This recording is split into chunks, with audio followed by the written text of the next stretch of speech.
like Captain America looking at Kevin Bacon, be like, "Hey, I thought we arrested you." Oh, and he's like, "My arrest was greatly exaggerated." Cap, that was a movie. I don't know what the hell you're talking about. Hello, everybody. Welcome to Unofficial Commentary on X-Men First Class. Woo! Get a good X-Men movie. Yes! An actually good one, not just good if you squint your eyes and think about how bad the comics were by comparison. Or bad, add in just really fucking terrible. Mmm. Like, God, I want to say fucking both of the punch Tom like Rothman. both of the like like both of the films we just watched earlier. Hmm. All right, I'm gonna. So do you have the movie queued up? Give me 1 second. All right. 13, because of course, some sexual content. Yeah, fun I fact, mean, as we were discussing before the stream started, the menu on the Blu-ray gives away the whole plot. all right, so I'm at 000. All right, let's go ahead and get started in 3, 2, 1. I love how you just placed Ned just seemingly innocuous.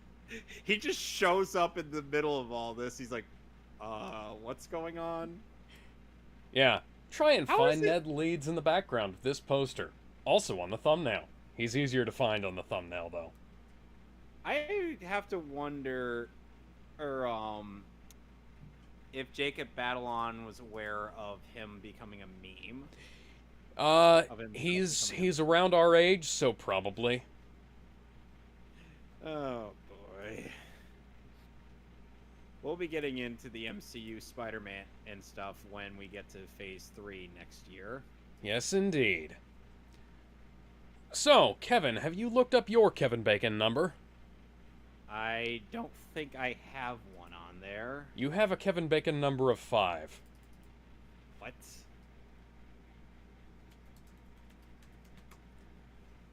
Okay, so I figured this out because here's how this works. I was in an animated short with, well, presumably will be at some point because it hasn't been released yet, but it's on my IMDb page, so, you know, I can talk about this. I was in an animated short with Vic Mignogna, and he was in Mass Effect Paragon Lost with Laura Bailey, who was in Ruffian with Frank Whaley, who was in JFK with Kevin Bacon. So I have a Kevin Bacon number of 4, and because you have been in a few things with me now, and will soon be in a few things with me, he wants projects we are not allowed to discuss pop up. You have a Bacon number of 5. Huh. There's a also, if you type my name in to the Oracle of Bacon, which is where we're getting this information from. Oh yeah, fun fact, this is actually 100% recreation of the footage from X-Men 1. That is not reused footage. That is, holy shit, where'd all that grain come from? So, It must have just poofed right into existence. yeah. So if you and now all the grain is gone. So if you punch my name in to the Oracle of Bacon, you don't get me. Like, I have an IMDb page, which... Oh, yeah. What are you doing here?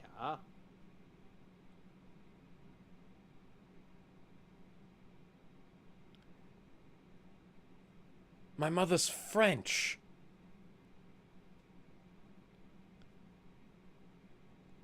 My mother's French, you harlot.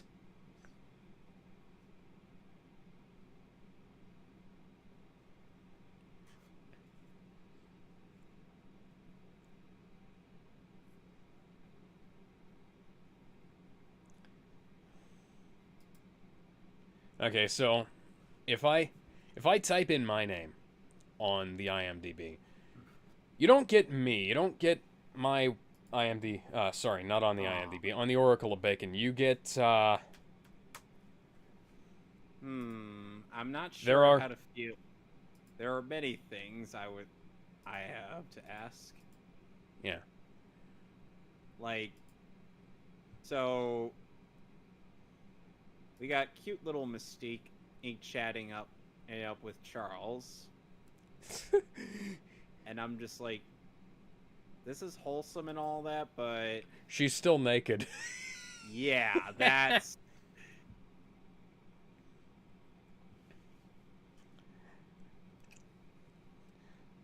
Yeah, so if you just type in my name, you get some actor who was in a movie, a 1917 silent film called A Doll's House, with Holmes Herbert, who was in Manhunt with Roddy McDowall, who was in The Big Picture with Kevin Bacon.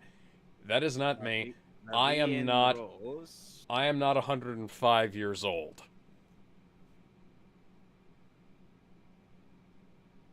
And there's our Kevin Bacon himself.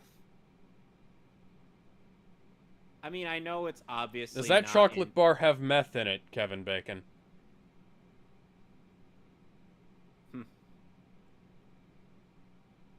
Okay, so to explain, Why is the pin not put through the hole that the pins go through?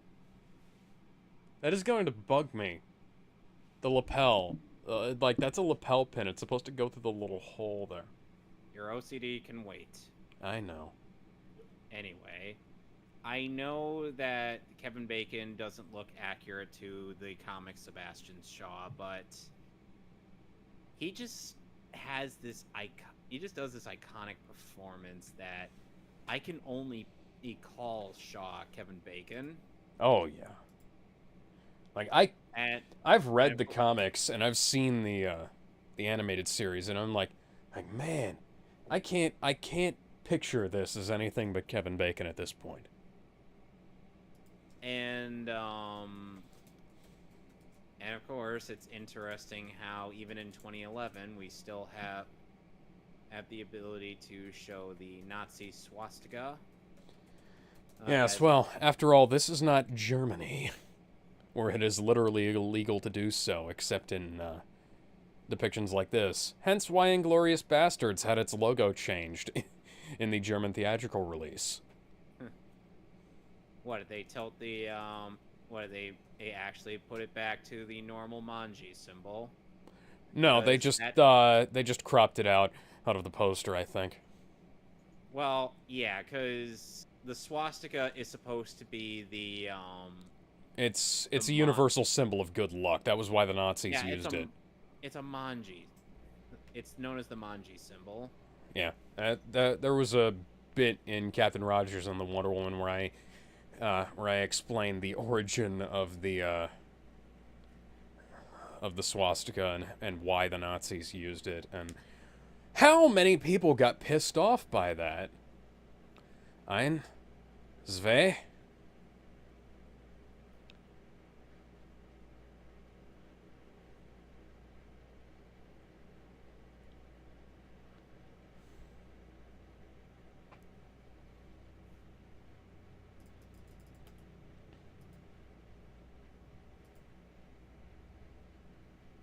And you know what?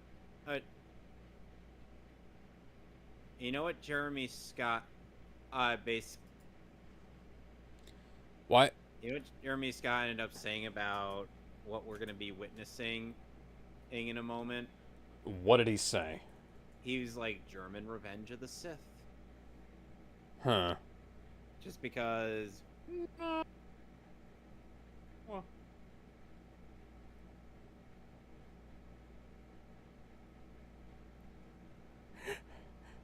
And you know what? The funny thing is, that's not even out of character for these people. Of course. You look at some of the stuff that Joseph Mengele did, who was the guy who was the real life counterpart of Sebastian Shaw in this movie. Yeah, it was like Nazis all that stuff from like Hellsing and Hellboy, where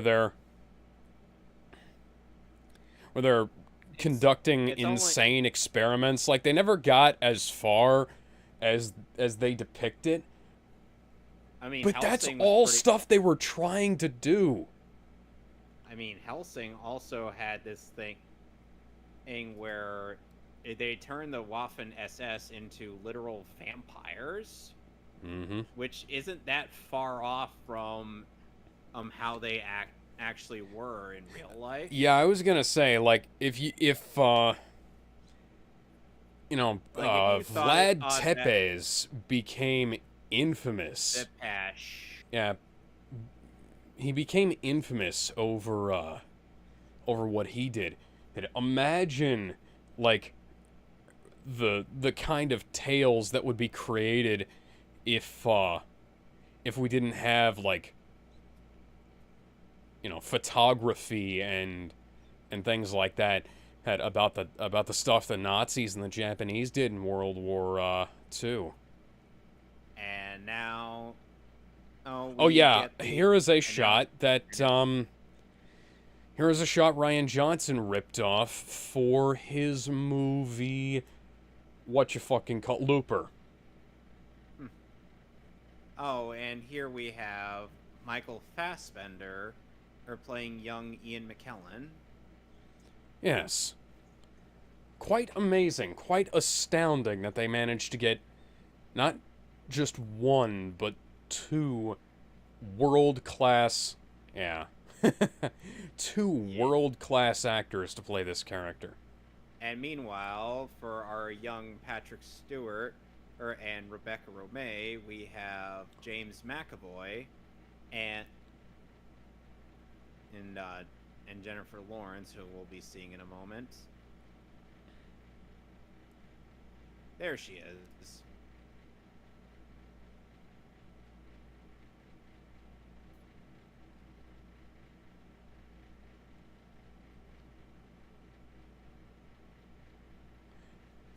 It's groovy.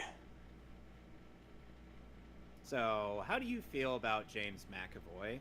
Oh, I love him as Xavier.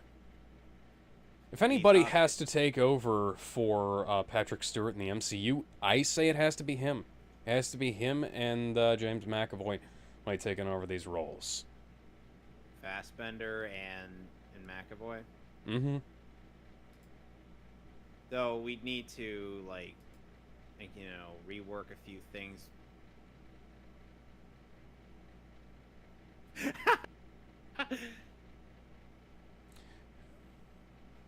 I get the feeling that those eyes are computer enhanced. I just love how I once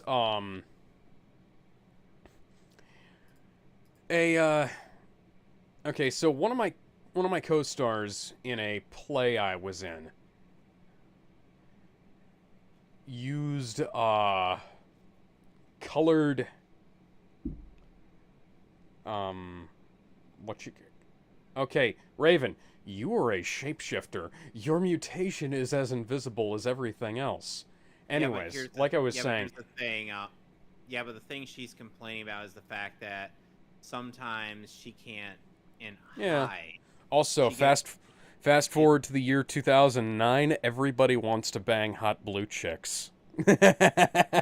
Oh, gee, I wonder what movie influenced that. Oh, she's gonna end up quoting that for a while. Anyways, yeah, one of my co-stars in a play I was in used colored contact lenses on her eyes, and it caught me off guard right in the middle of a play once. And I only noticed, like I looked her. There was a scene where I was supposed to look her directly in the eyes. I looked her directly in the eyes, and I lost my place in the script because I noticed. Wait a second. Has she always looked like this?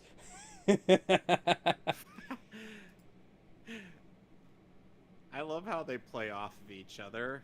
Oh yeah.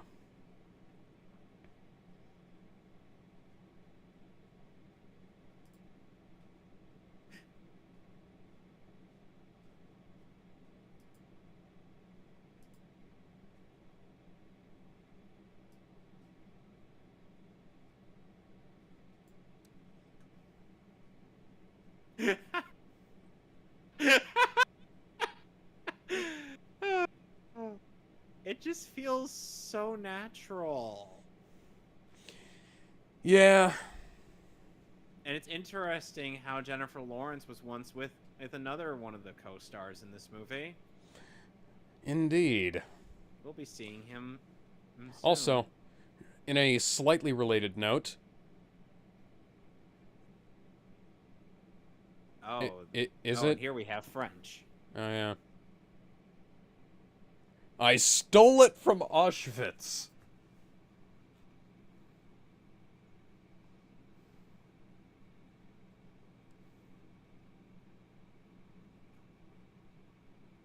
How do you feel about their? How do you feel about some of their accents in this movie? Like, I mean, well, obviously, Raven having an American accent's kind of weird because she grew up around British people, but, you know. I feel like they were able. I feel for a lot of these scenes, Fassbender really it shows quite a bit of multi of him being somewhat a multilingual.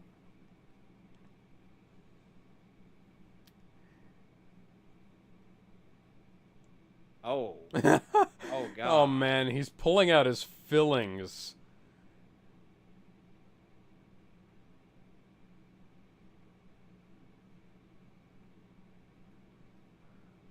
Oh God! Oh, God damn. Oh. oh!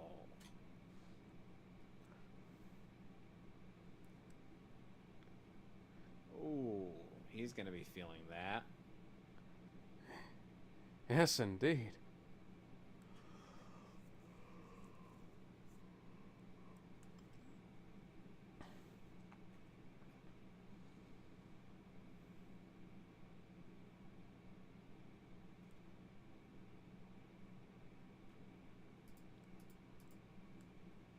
And now we're in Vegas.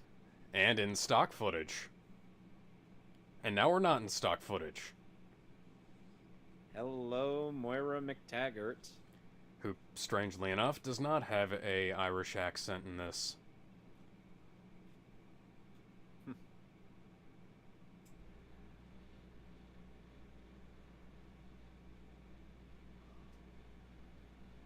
The Hellfire Club.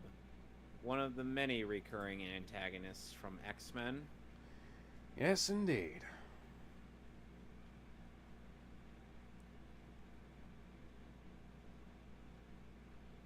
How did you get your pants off without, getting out of the car? Oh, hi, White Crane. You know, the weird thing is that even though I know for a fact that the voice acting in the X-Men 90s game, especially in Oh, the hi, redub, Emma Frost. is You supposed to were... be intentionally bad, I You, definitely could picture, under better direction, Melanie Lee as Emma Frost's voice. yeah. Yeah. How do you feel Funny about how that? Emma Frost is not even the first character to have a bizarre placement and casting within these films.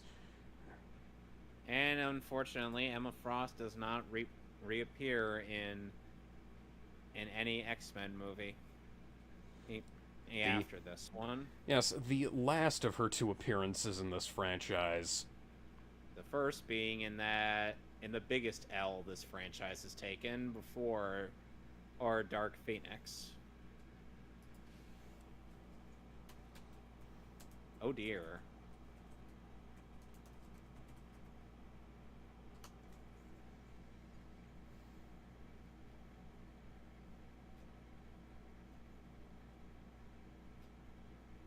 There's our Kevin Bacon.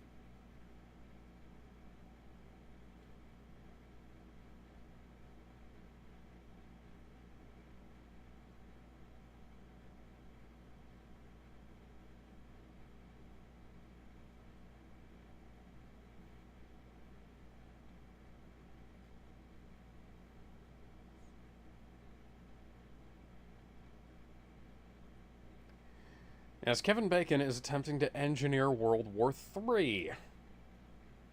Yep. You know, when Solid Snake infiltrated a place like this, he had a sneaking suit. Yeah.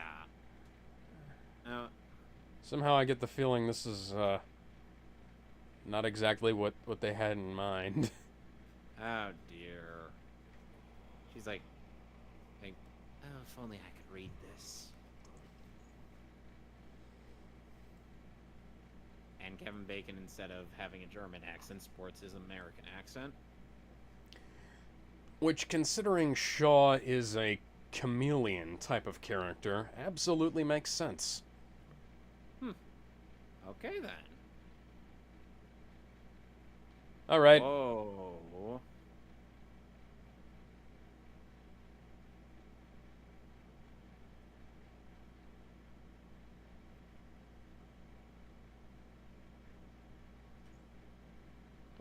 Are we?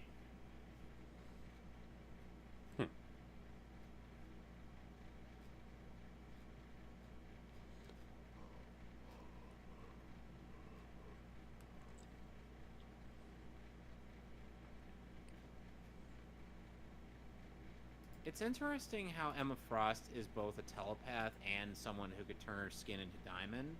Yeah, this, you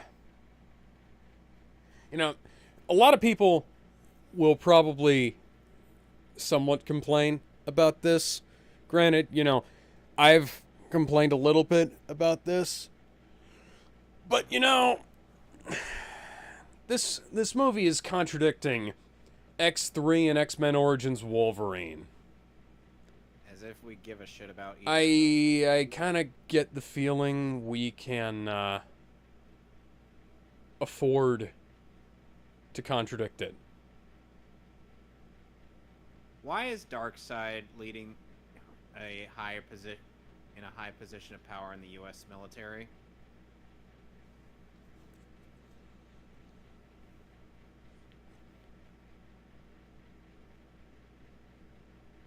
Why? What?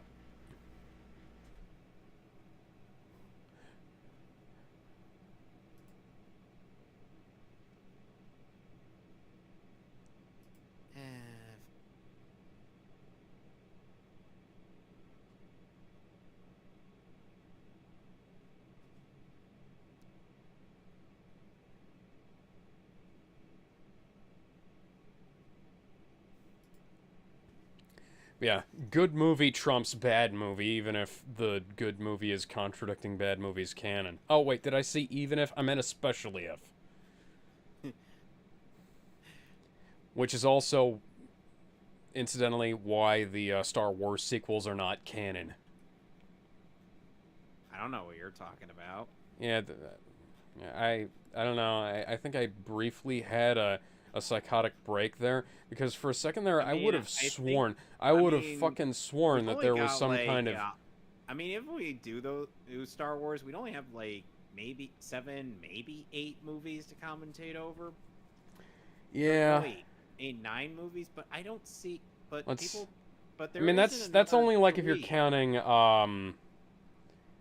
That's only if you're counting the animated Clone Wars series as one movie, like the Tartakovsky, whatever the fuck his name is. Oh, would you look at that? Yeah, Kevin Bacon. It's Kevin Bacon. Everybody has their faces photoshopped on in that picture. That's not right. That won't be invented for another 40 years. Sorry, 30 years, because this is the 1960s. It's fine. Nah, I'm kidding. That's one of the better face replacements I've seen. Much better than the one they did in Charlie's Angels from a couple of years ago. What do you mean? There wasn't a Charlie's Angels reboot. Yeah, I know. I think I'm losing my mind, because I would have sworn that there was a some kind of like Charlie's Angels movie with like Kristen Stewart of all people. and directed by the actress who played Rita Repulsa in the 2017 Power Rangers movie. Yeah, and it didn't lean into any of the things that made Charlie's Angels good. Oh, oh, and while we're on this topic, now Oh, here we is the take our coldest scene in the history of X-Men, by the way. oh fuck yeah, it is. It's awesome. I friggin' Like, love this scene. I have watched it you on could repeat. feel. Yeah, I've seen this scene on repeat too. Like this is just you could sense the tension. Blood und honor. Which do you care to shed first? We were under orders. Bloodsen. Ouch! All of these guys are looking at Magneto like, oh, we're gonna kill you, and then they're like, and then they realize, oh no, we're Oh! we're in the wrong movie. Slicks his hair back, downs the beer. And now There's some James Bond shit right there. And now he's speaking in his normal British accent. Or I think he's Irish. Give me a sec. Scottish, actually. No, wait, that's McAvoy. Yeah, McAvoy is Scottish. McAvoy's Scottish. Fassbender's Irish. Yeah, Fassbender's Irish. Okay. He's a German-born Irish actor. Go, go, go, go, go! Yeah! Woo! I'd have killed to have been in that crowd, just been like, go, go, go, go, go. So, you know, I'm having a hard time putting myself in Xavier's place right now because I'd totally be into my hot stepsister.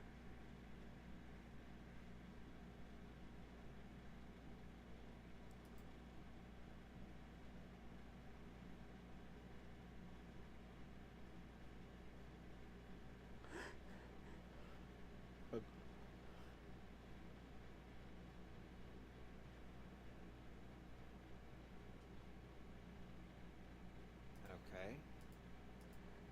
Oh, and recently today I ended up getting Aliens, the 30th anniversary edition Blu-ray. Oh, nice. Yeah, I have that one.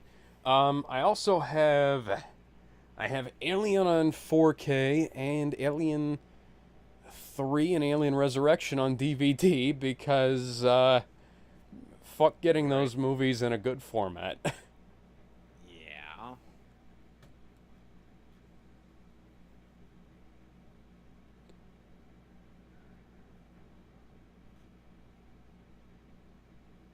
Ooh.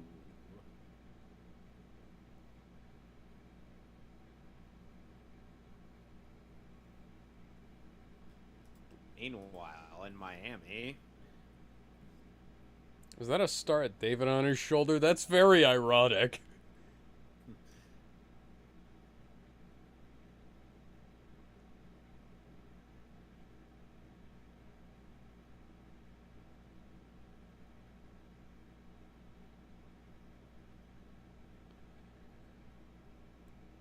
I do indeed love the Hellfire Club, especially in this movie. I'm not as big of a fan of them in the X-Men animated series,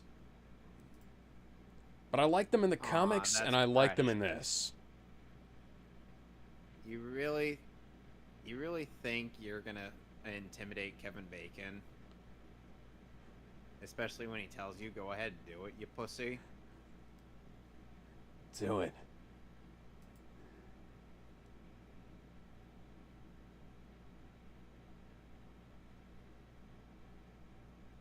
That was a not exactly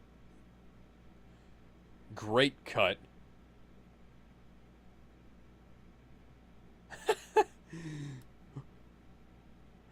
Yeah, no shit.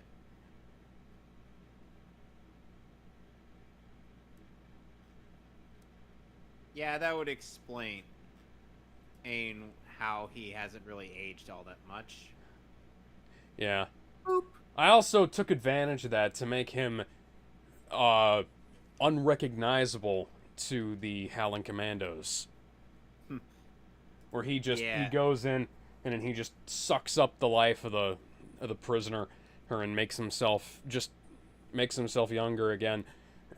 And then that makes him so that he's completely unrecognizable as the resident mad scientist, or rather one of the resident mad scientists of Auschwitz. And if anybody is complaining about spoilers, first I'd like to know, I'd like to say hello to everybody who's watching our live stream, and also, I was kind of expecting that you would have seen this movie by now.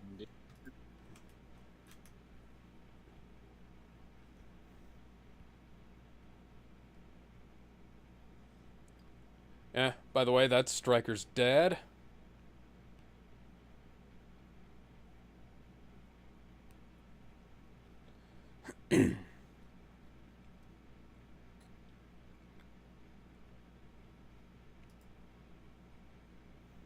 Hey.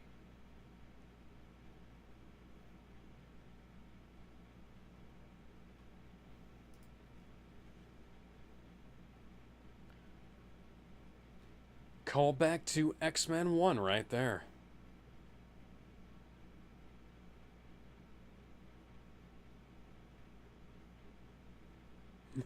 Hmm.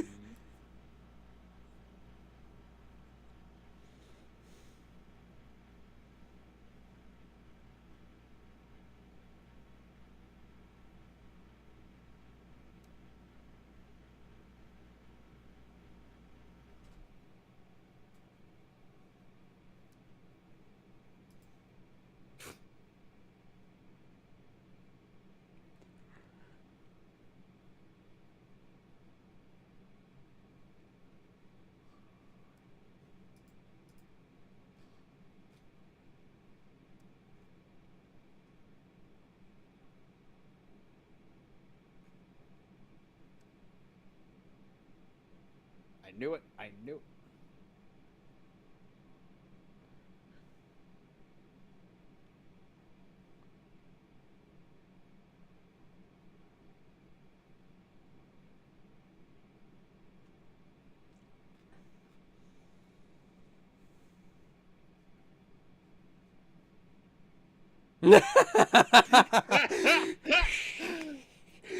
Oh, that was good. Just straight up fucking Star Wars right there. That was great. He's like, get in the car. Why was there so much macro blocking in the shadows, Fox? Holy shit. It's only in the places where it's absolutely black too, like the letterboxes and things like that.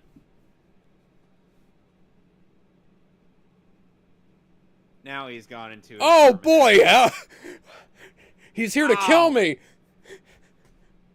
Thank you, Miss Frost. That is an insight. Oh, that is horrifying. That is an insight that I could not possibly have come to of my own accord. It's not like he hates me or anything. By the White Queen.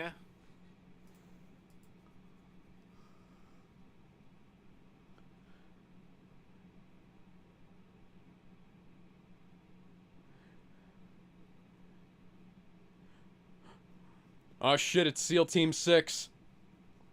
Several decades before SEAL Team 6 existed.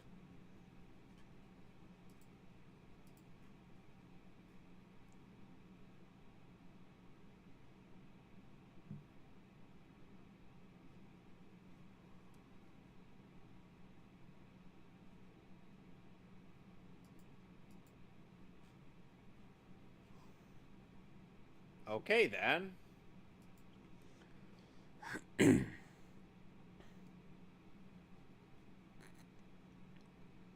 Okay, so who's the douchebag with the Maelstrom ability? I actually don't remember. I'm Now I have to look it up. already on it.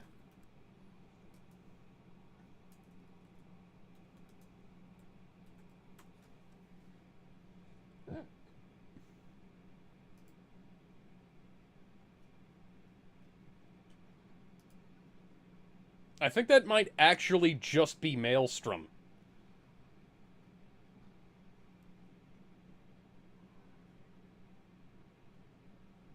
No, his name is Riptide. Oh, Riptide. He's the only one without any speaking lines in this movie. Oh, wow. Is he played by an actor who doesn't speak English? Alex Gonzalez, Entirely possible. I don't want to make assumptions, but it is. who is a Spanish actor. Oh, yeah. Shaw has the Incredibles 2 mobile.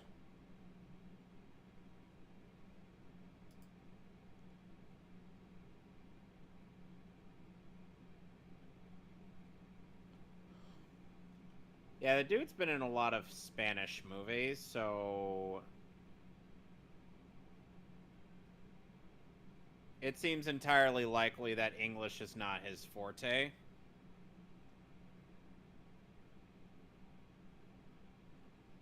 Just imagine. It's like how whenever you see American actors pop up in Japanese shows where they don't have any speaking lines, that's usually because they either the actor or didn't speak Japanese or the writer didn't speak enough English to write them dialogue.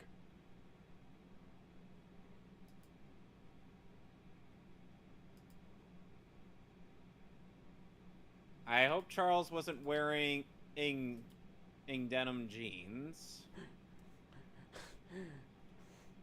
Apple bottom jeans, boots with the fur. jeans. The whole club was looking at jeans. Seriously, I cannot get all of the images of you killing Nazis out of my head. As gratifying as that can be, it's really not conducive to swimming right now. Oh boy. And now we just get to a covert CIA research base. We don't have a name for this location. It's just covert CIA base.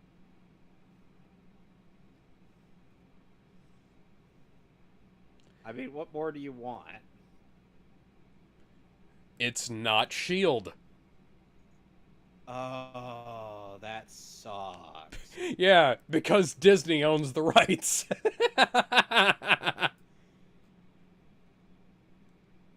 Like how there was a whole bunch of stuff where where they kept like not having X-Men, and it was like, oh, it's not X-Men. Hey, it's the Blackbird. Oh yeah, and it's Beast. Hank McCoy, played by Nicholas Holt, who at the time was, well, with Jennifer Lawrence. Yes. So he is young Kelsey Grammer. Wait, what? Yeah. I mean, I've seen young Kelsey Grammer and a lot of stuff, so, you know.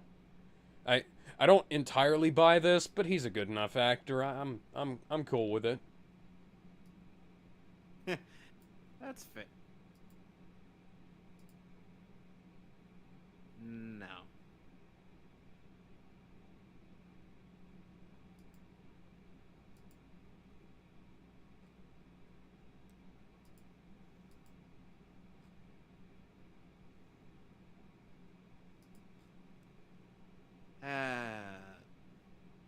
Are those shoes bigger on the inside? I presume. Man, if only I had feet like that. You See, know, the funnily least... enough, there was some people. You know, funnily enough, there was like an animation error in one episode of Teen Titans where Beast Boy was like clipping his toenails, and it seemed like he had an extra foot. Huh. Not an extra foot. I mean, an extra toe. Yeah. Oh, right near his big one. Yeah. See, like my biggest contention with X-Men is that, like, oh, I'm jealous of all these fucking powers. I want this. I want to be able to shapeshift. I want feet that I can use for more than, like, you know, walking on. That's a mannequin of JFK. I'm President Nixon. I'm not president yet, but I am Nixon. And I'm no My. crook. Oh my. They're into all the kinky shit. Oh yeah, the Hellfire Club is definitely into kinky shit.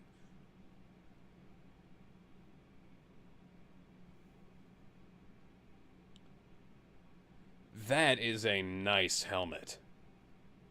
Well, at the very least, it's not a tinfoil hat. Yeah.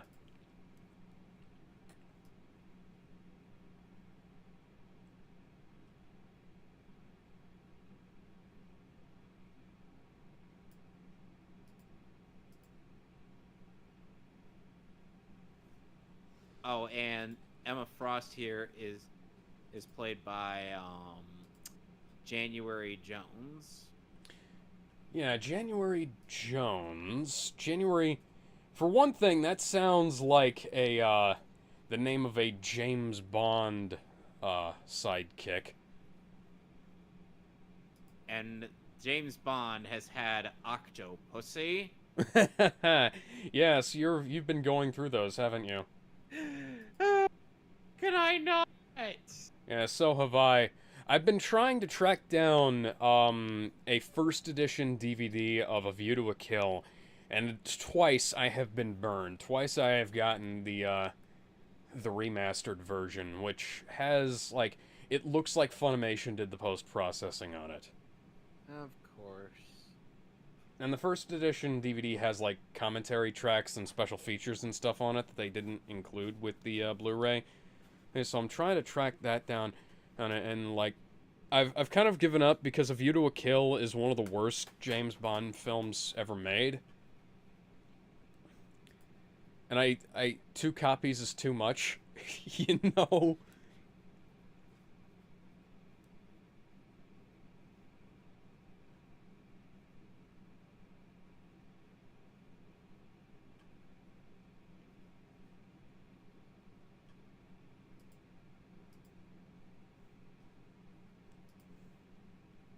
Like this right here. This is why I'm kind of like my whole thing about how like oh superheroes those are so fucking awesome. Why would anybody hate them? That's the romantic dinner and you're having Coca-Cola Twinkies and a bowl of fucking grapes. Who who who the fuck? I know it's the Alex, 70s, but shit, man. and here we get the first signs of Magneto being a manipulative bastard. Yeah, so yeah, that's kind of why I'm leaning into the My Hero Academia thing of like everyone being a superhero basically. The pop Eventually, 80% of the human population will have some uncanny superpower. Yes, indeed. And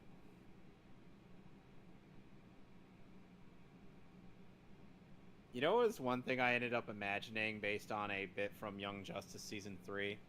What? Like a bit after Superboy ends up leading the Suicide Squad mission that's seen in the 2021 movie.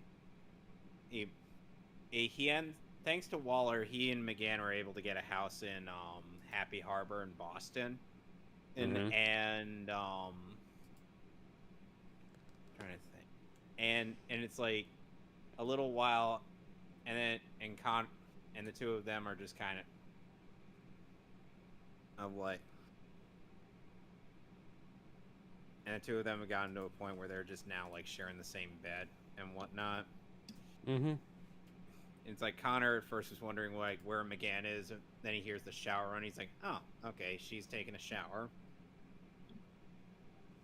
He jokingly asks her, "What is she wearing?" To which she responds, "Her wedding ring."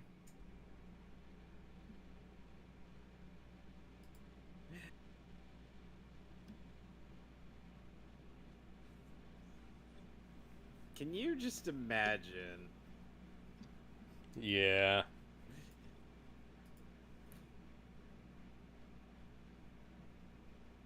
Cool.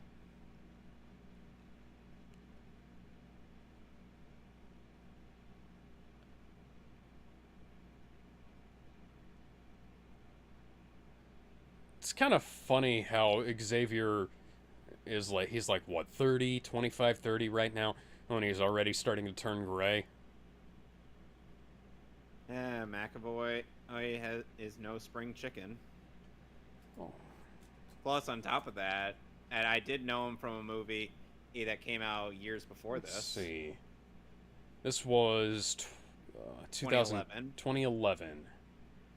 He would have been, let's see, he would have been all 10 and 90, 10 and 89, 20 and 99. So he's like 30 something.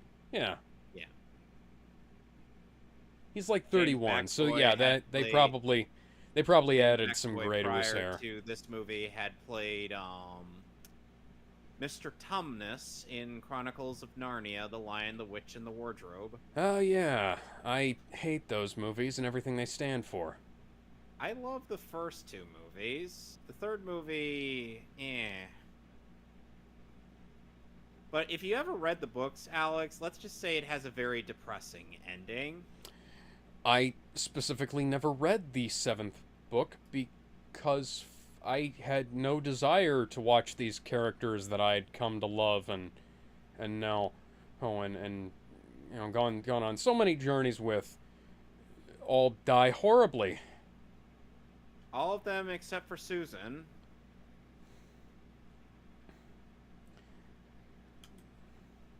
I was like one step above rocks fall, everyone dies. Yeah.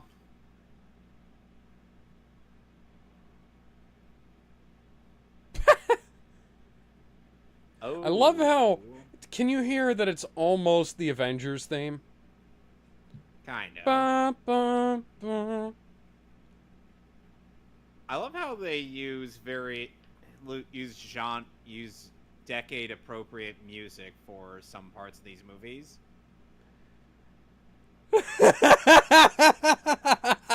Oh, this is fucking hilarious.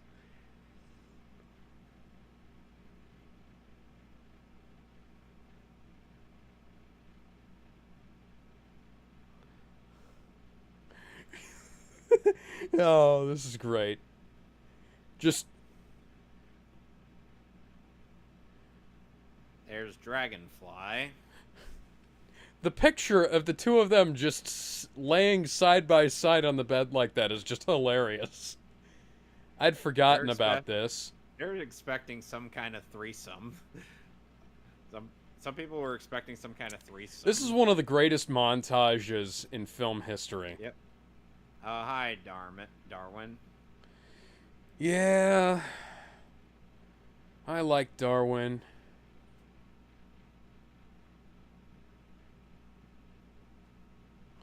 But he got treated kind of poorly by these films. Oh, hello, Scott Summers' brother. Yeah. Who would also go on to play Way Too Young MacGyver in the CBS MacGyver show. And I can't fault a guy for taking a regular gig like that, but that TV show is fucking awful. Hi, Banshee. Oh, you could see Marlin and Nemo in there. Yes.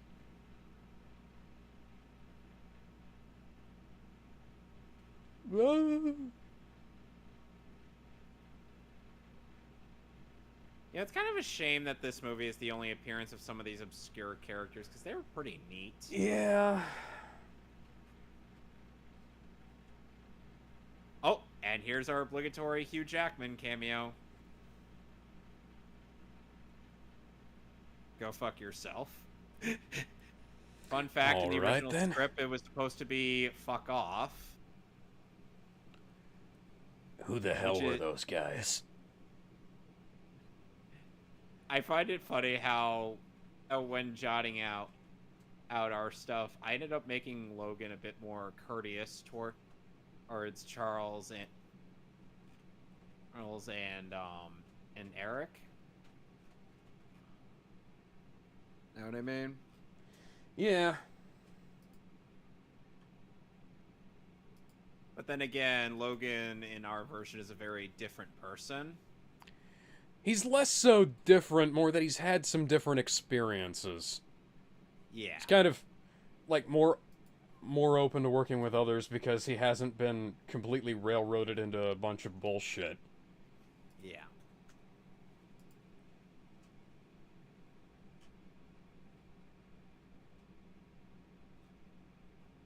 Well, that's gonna be a problem then.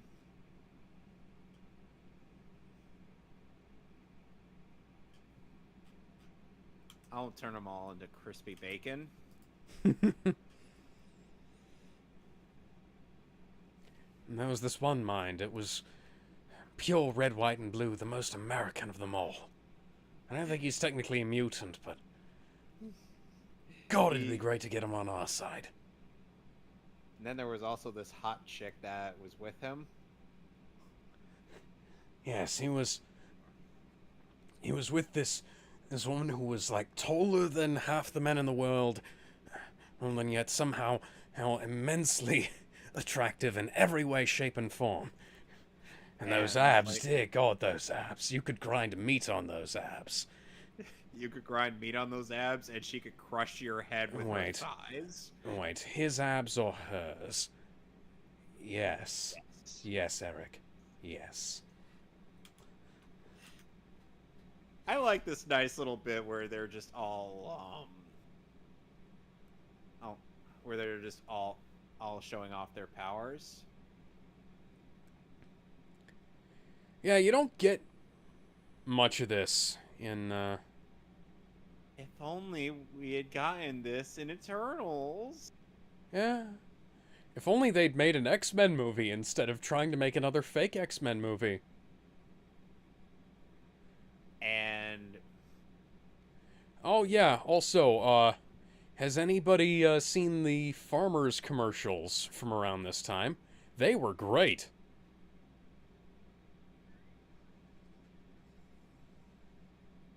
hot damn.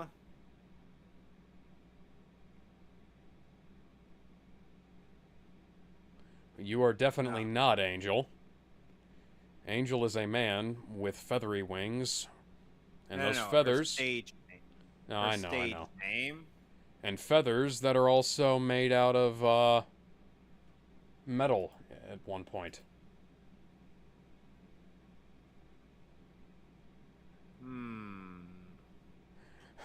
Is she implying that his dick is massive? It's huge, the biggest you've ever seen. Really tremendous. Some part of me has to wonder if Jennifer Lawrence and Nicholas Hoult ever, Probably. Yeah, that makes sense. I love how Alex is supposed to be like one of the one of the most powerful mutants of all time. And yet it's like the direction and editing on this film is fucking amazing. Oh yeah, by the way, this is also what you get from a failed attempt to make an X-Men Origins Magneto film. Yep. The X-Men Origins brand was irrevocably tainted after X-Men Origins Wolverine's troubled production, shall we say. So they decided to go on a different tack for the naming. Hey Alex, were there any Marvel characters you would have wanted to see in the Suicide Squad? Maybe. Let me see here. I'm trying to think. Honestly, like Vulture would probably work pretty well in there, because he's got the right kind of cynical nature. Yeah, but here's the thing: he's already a part of the Sinister Six. Yeah, that was what I was about to say. He's already part of a different supervillain team. So, I'm trying to think of anybody who wouldn't be like Brotherhood of Mutants or.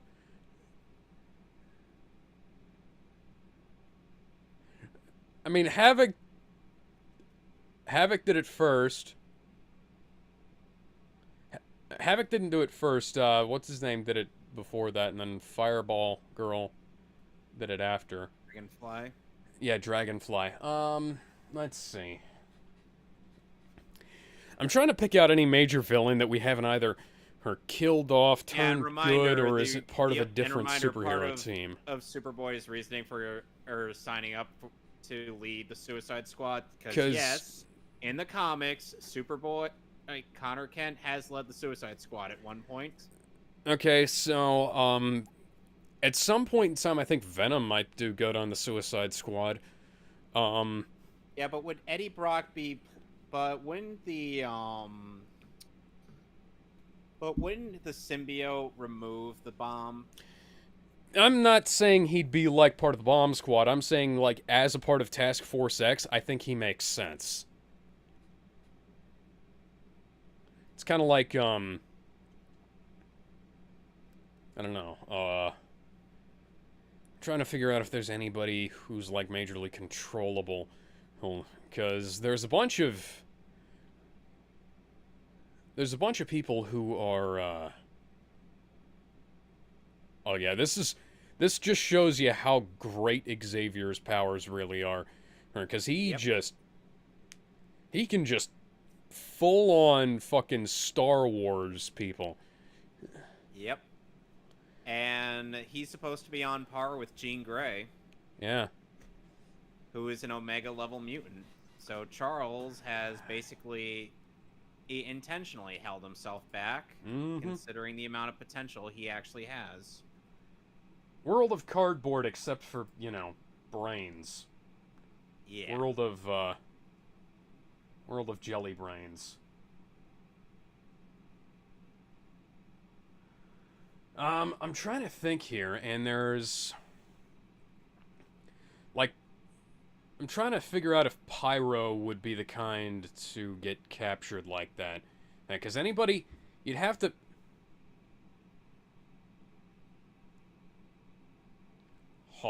He asked you to come in his place.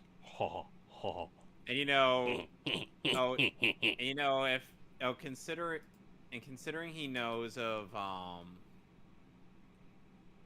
and considering he knows that, I'm trying to think. Are there any Marvel characters that you'd like to have in the Suicide Squad? I'd have to look over. And I was kind of thinking, like, is Scorpion in our Sinister Six? Yes. Okay, shit. Because I was about to say Matt Gargan would be great in that. We could have Shocker. He's in the Sinister Six too, isn't he? Sinister Six. Shocker's not part of the Sinister Six? No. Okay, put Shocker in the.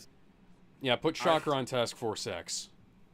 Our Sinister Six is Doc Ock, Sandman, and Scorpion, and Vulture, or Electro, and Rhino. Oh yeah. They're just getting utterly decimated. No. I mean, considering they're being eaten by the fucking barbed wire, I just want to let Angry Magneto take on the fucking Soviets, because he would tear the USSR apart. Wow. Because fun fact, after Magneto was rescued from from Auschwitz in 616, guess who moved him to a Soviet concentration camp? The Russians. Yeah, that's a thing. That happened. That happened in real life too, by the way. Where so he honestly thinks he's getting it on with her while she's just sitting there. Yeah. Just. Oh, that is amazing. But yeah, fun fact: in real life, the Soviets busted down a bunch of German concentration camps and moved all the people who were in them into their own concentration camps. Yeah. Never Never let anybody tell you that the Soviets were any kind of heroes. Yeah. Okay.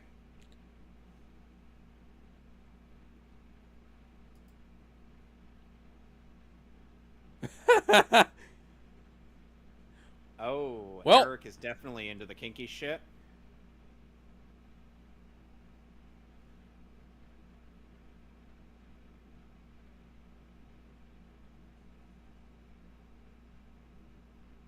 Ooh.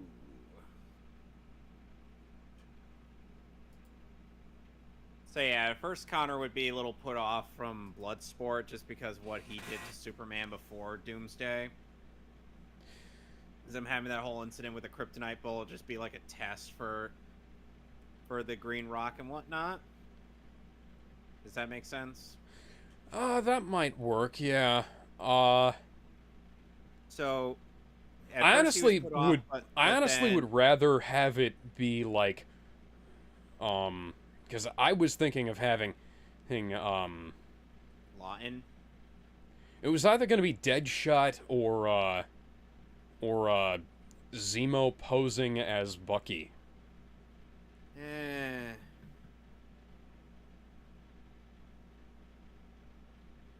But I was going to have that But as then, part of the but then of course, as part of Days of Future Past. yeah. But then of course, there's some.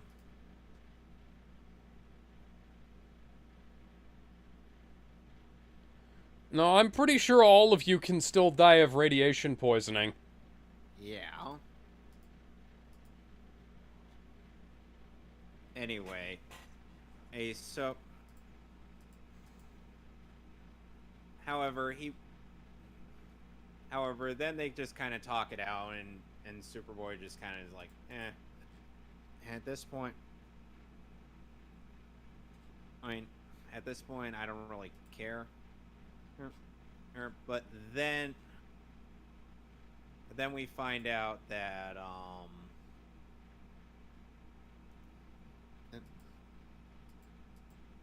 but then we see Superboy chatting it up with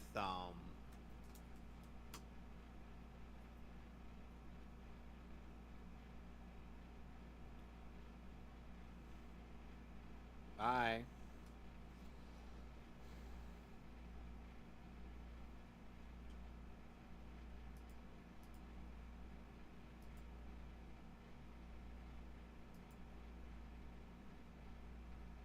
Yeah. Yeah, we get it. However, when he meets Peacemaker, or he's like, "Oh, what did you do? Oh, were you just so loyal to Lady Liberty, you just kill anyone who gets in your way?" And Peacemaker Fun just fact: flat out says yes. And Peacemaker is not a you villain in the comics.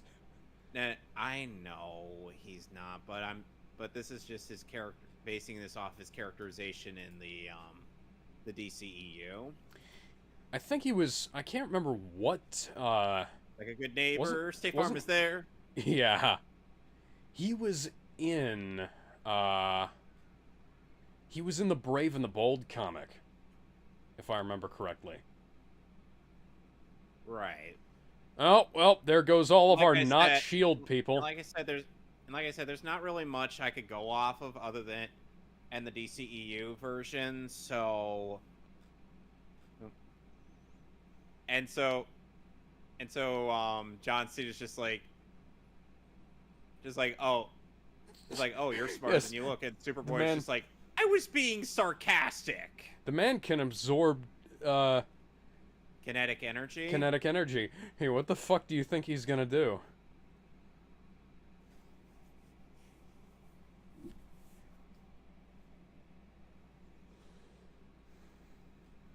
So far, how do you feel about Connor just being like, I was fucking kidding, guys. I wasn't serious about. Oh, Oh, your bullets make. Don't worry, my bullets will heal you for negative damage. And Shaw is just like, oh, thank you. Oh, hey! All of that kinetic energy made me younger.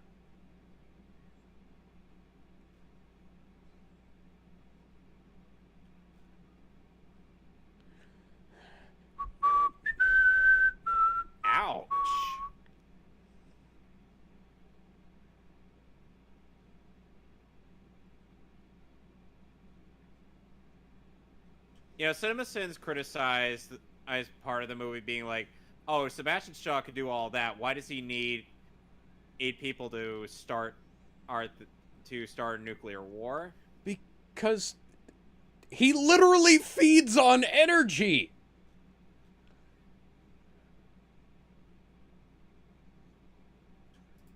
And plus, he ends up explicitly saying that tactic is a last resort. He'd rather not do it himself. Yes.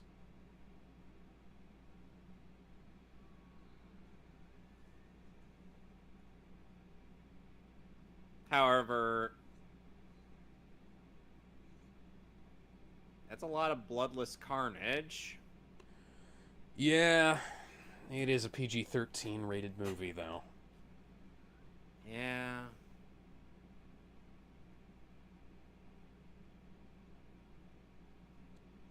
Yeah, no. Hey, I'm Kevin Bacon, and I'm here to steal your movie.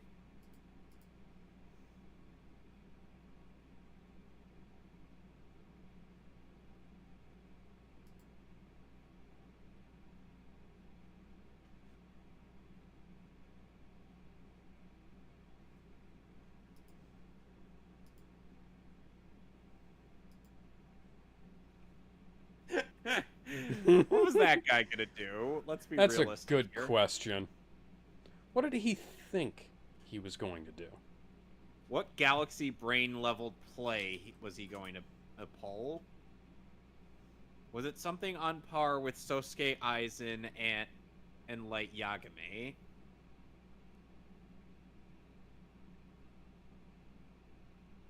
So anyway, hey, it's like, so then they end up coming across Nanaue as Waller's introducing the crew, and Peacemaker's like, holy shit, it, and Bloodsport's just like, what the fuck? Meanwhile, Superboy's like, oh hey Nanaue, hey Superboy friend.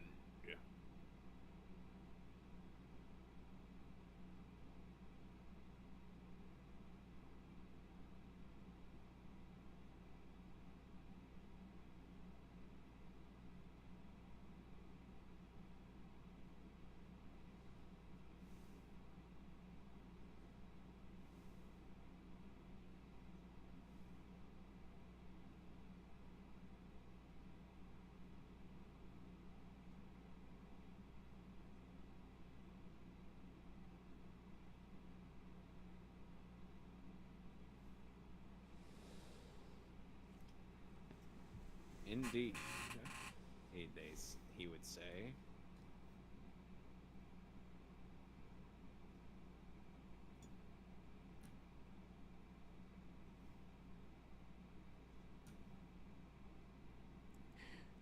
Now, allow me to introduce you to the concept of National Socialism.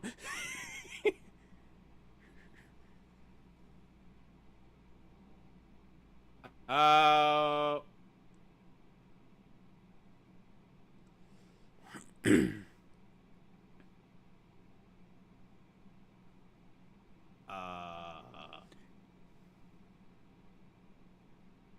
He probably could.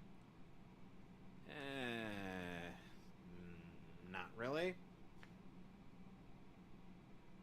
You want to know the weird thing? What? Somehow they were able to get this guy's power in Days of Future Past, despite him, dying in this movie. Did he have kids or something? I don't know. And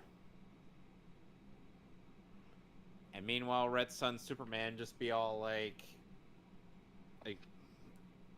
it is good day in Mother Russia. Yeah. Still Is that weird. Stalin?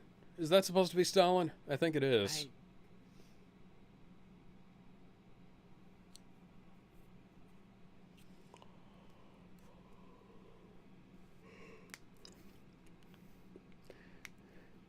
This kind of remind. You've seen the live-action GI Joe movies, right? Oh, I don't watch that shit. Oh. Okay, well, How is that a bad thing that I don't watch terrible movies? I was gonna say, like, it kind of reminds me of what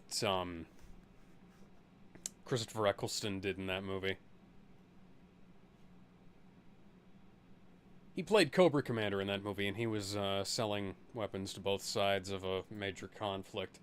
Kind of like one of his ancestors, who he claimed to be the man in the Iron Mask, although I'd already seen the DiCaprio movie, which also had Jeremy Irons and a bunch of other people I can't... Gerard Depardieu, I believe.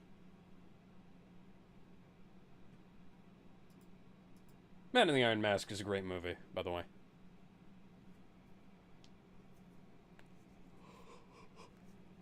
These are my associates from the Hellfire Club. Say hello. Yes, thankfully this movie has edited most of the weird sex shit out of the organization. Yeah.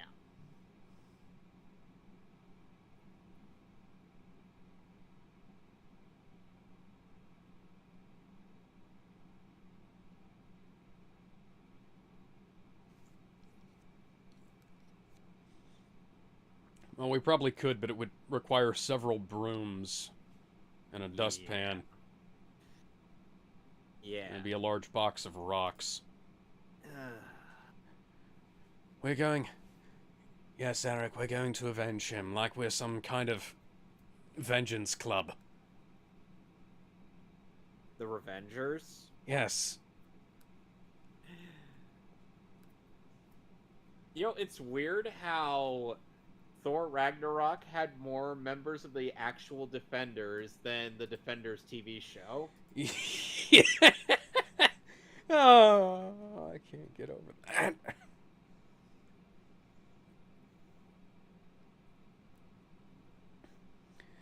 I see that Stryker would pass his racism on to his son.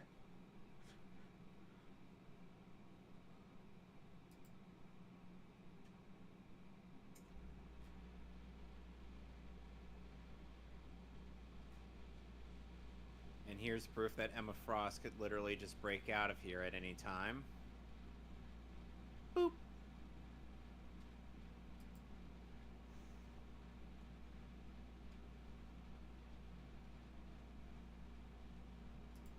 Ooh.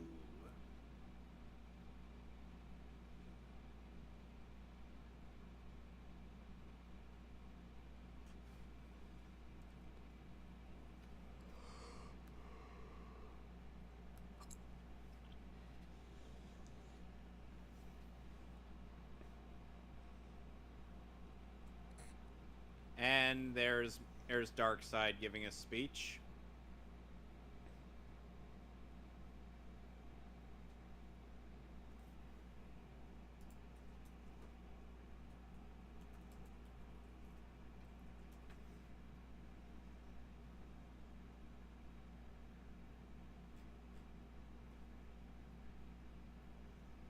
So now we're gonna have a training montage just in time to stop World War III.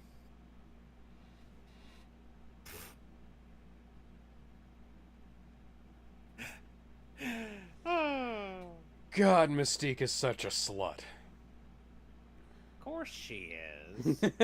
Plus she uses her sexuality to get what she wants.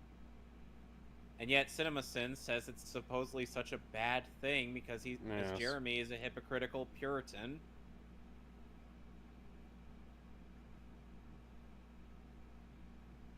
I am not kidding, Alex. Oh, yeah, I know.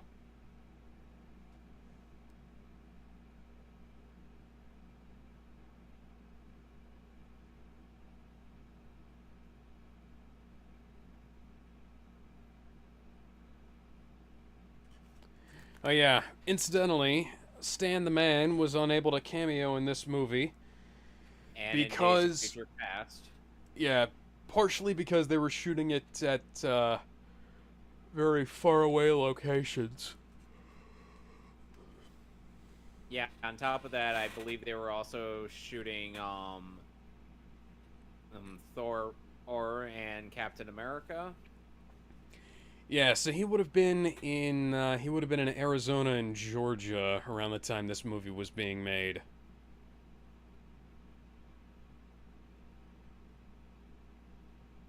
This is a really bad idea, by the way. Yeah, this, I mean, obviously Magneto could stop the bullet, but I know still. that, but the bullet is one thing, the discharge of the gas from the gun is another. Yeah, come on.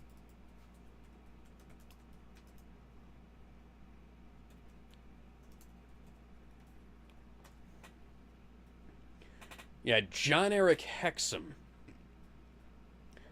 once shot himself in the head with a blank, and it dislodged a chunk of bone from his skull.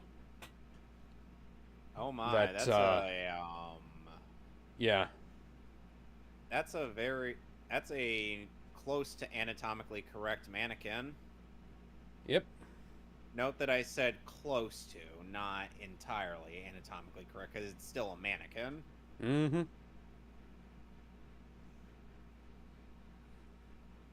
Seriously, it's weird how Alex Summers is quite ripped.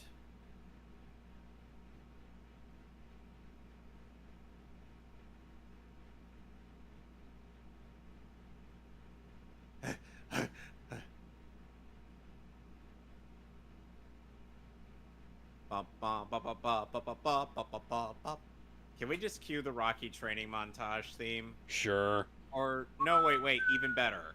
The Team America World Police montage You're gonna song. need a montage. Montage. Montage.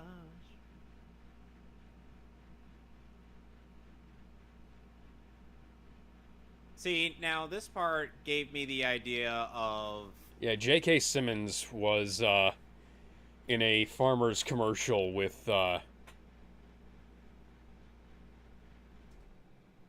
he hit everything except what the he was mannequin. supposed to. Yeah. Anyway, so as I was saying, and there's an interesting idea I had in mind in regards to like how oh you know how Alex Summer was trying to control that power. Just like Mm-hmm. Will Harper are getting the idea to well first.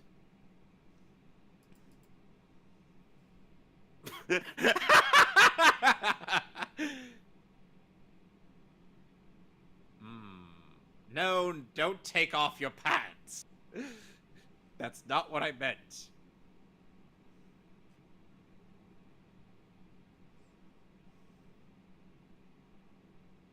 On your left.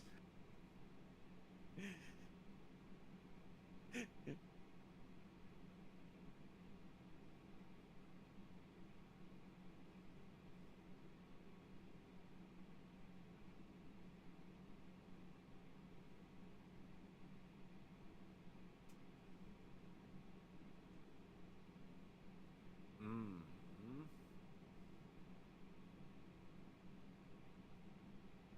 How much do you think? How much is she benching That's or pressing? I should probably say. around.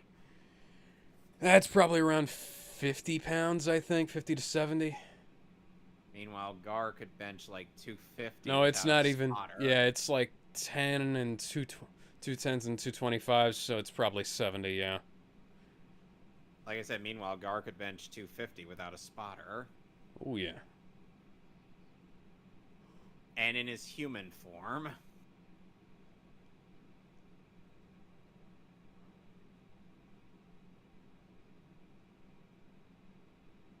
Okay, so anyway, the idea I had was basically like, Will's just like, since I know, alright, since Superboy always seems to care about us that much, perhaps maybe we should be in the firing range so he'll have motivation to control his heat vision. Know what I mean? Mm-hmm.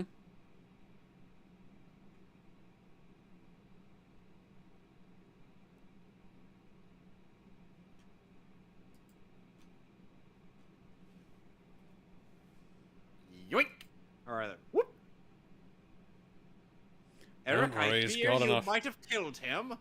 Don't worry, he's got enough metal on there. I can catch him.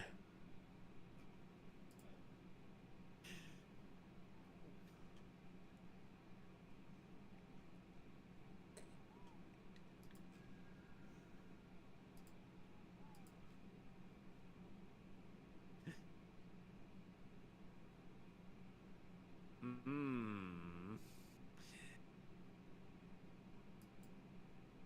See what I mean? Superboy just gets really worried, but then he ends up managing to hit the target flawlessly.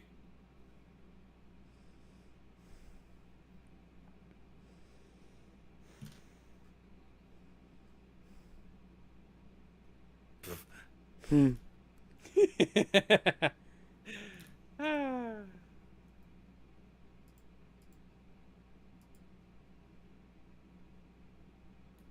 Are you fucking serious?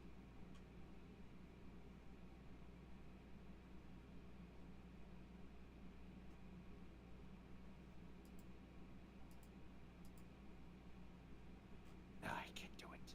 I'm too much of a pussy.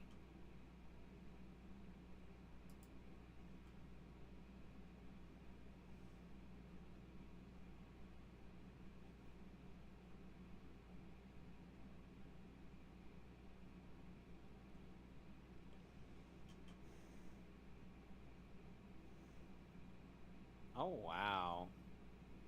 It's interesting how Charles was just like looking for happy memory of sorts, and he just finds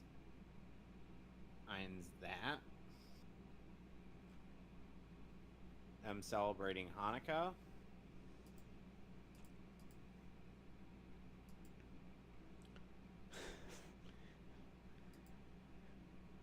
I don't know why I had Enya in my head when he was doing that.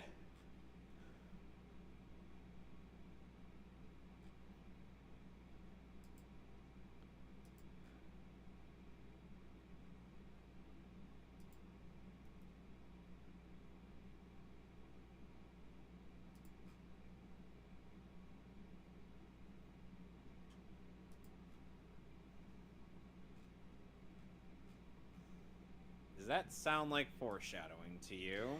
Yeah, a little bit. Especially considering Eric Lensher does become an Omega level mutant. And this movie You know, has some of the greatest music in the entire X-Men franchise. hell yeah, it does. And you want to know? Oh, What was something I imagined and happening with Eric and the Brotherhood? What?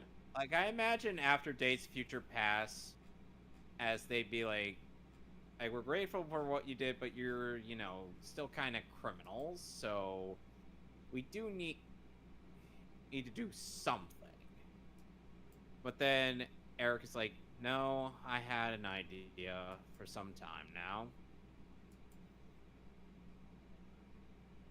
And basically, they just moved to Genosha.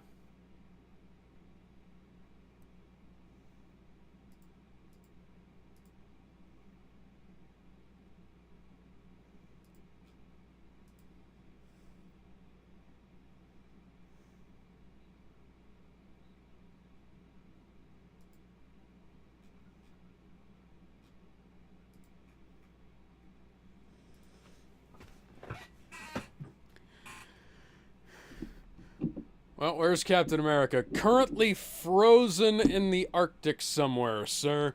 Shit. Damn.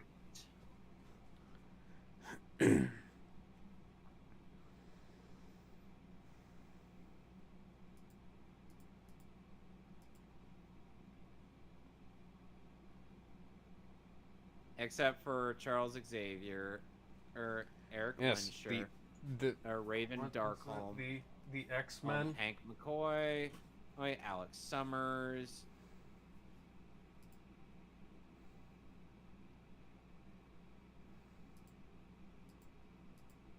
Hmm.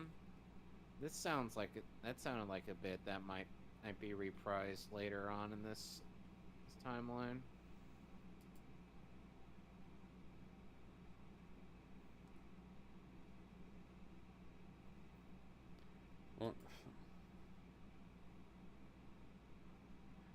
Won't affect our abilities, just our appearance. So for her, it'll lend her greater control over her abilities. Okay.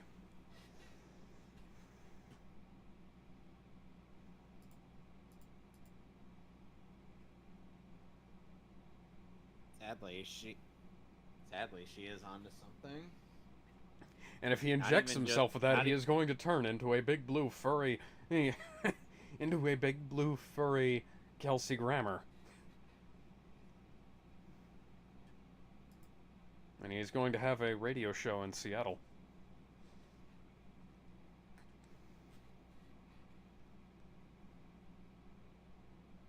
Now she's starting to use that phrase.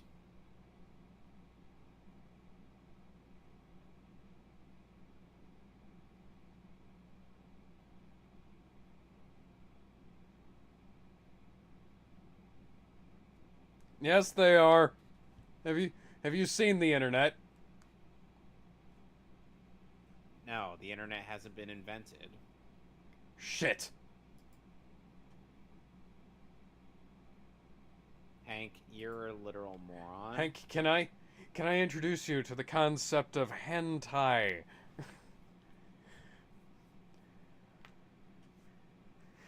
Humans are capable of finding anything beautiful.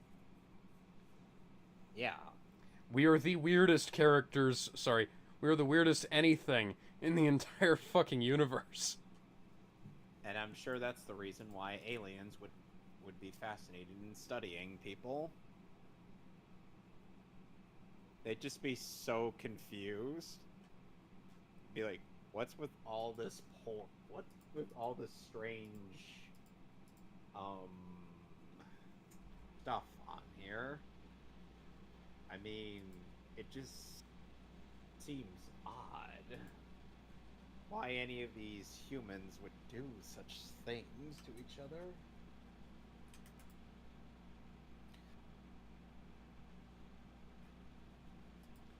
They kind of learned that mutants existed around the time that Wolverine was getting shot repeatedly in the World Wars and the Civil War and not dying, and also has like this really... No, it's more like the government knows.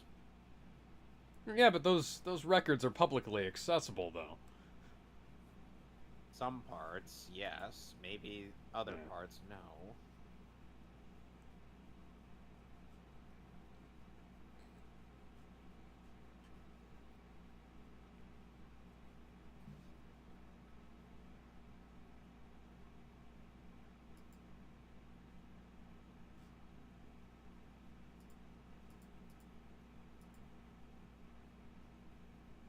No.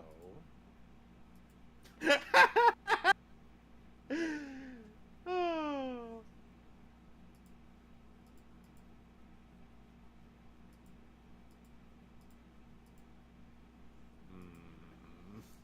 Hank, don't do it. Don't do it, you fucking Nimrod. You're gonna have to star on Cheers for several years. Oh, looks like he's choosing to star on Cheers. Sometimes you wanna go. Oh no, wait, it wasn't an extra foot. It was just his big toe was just like, you know, further apart. Ah, shit. Like, wait a sec. What's going on? No. Oh, no.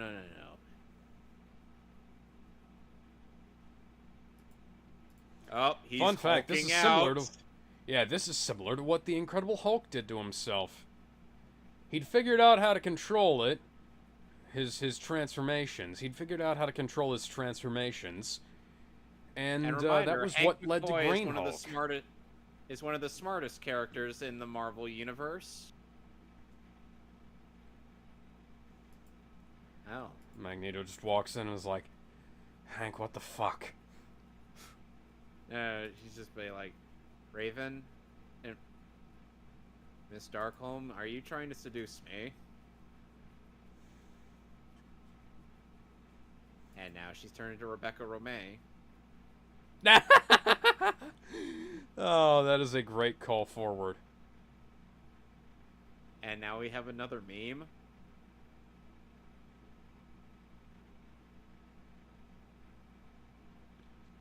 Now, at this point, I honestly can't tell if this is whatever the fuck the post-proc they did on the...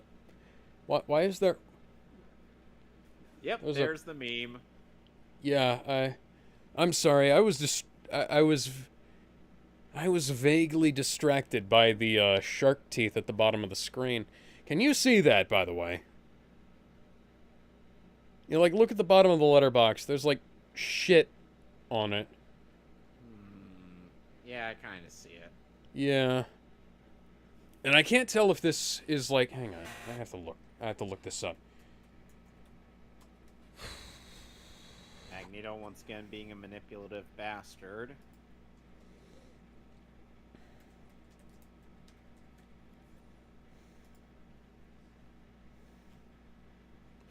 X-Men First Class, all Like, topics. this is supposed to be a somewhat an interesting moment.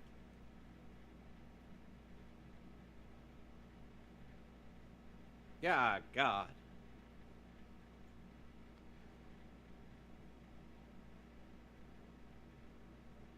Well, that's because we were children.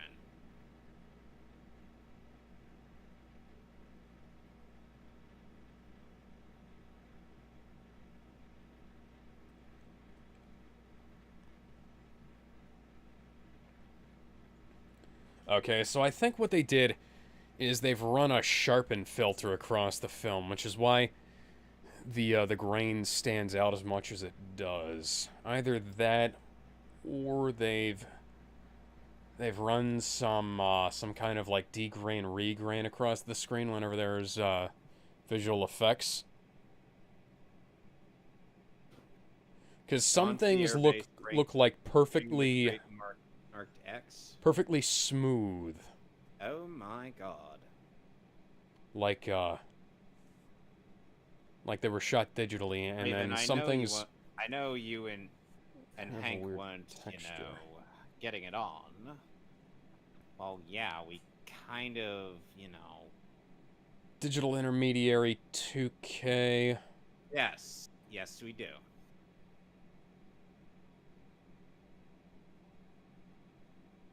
Yes, the one guy who was immune to being riddled by bullets, the two guys, one of them refused to join the team, and the other one is dead.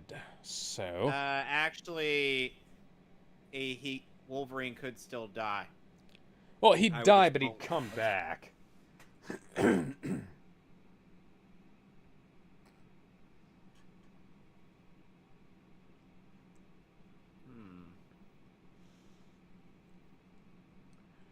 Dude, you look fucking awesome! And this beast form's kind of meh. I prefer looks like the wolf from Teen Wolf.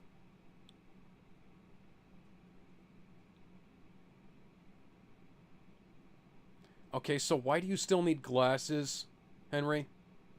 It's a habit.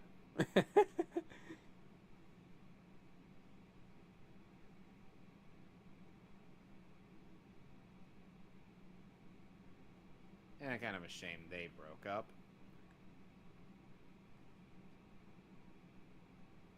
I wasn't.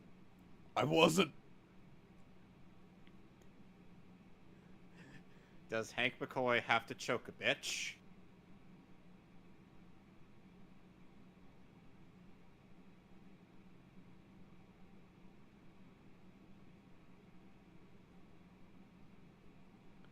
Beast's voice is rather unfortunately dubbed, but it's not like anybody could talk in that fucking mask. Yeah, come on. It's not like they had Jim Carrey on standby. Smoking.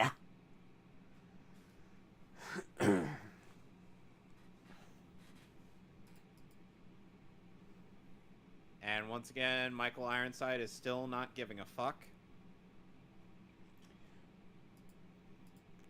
Then again, that might be on his business card. Well, I need to go star in Smallville now as General Sam Lane. And he was in and being in Superman the Animated Series as Darkseid. And Highlander 2 was General Katana, but we don't talk about that movie.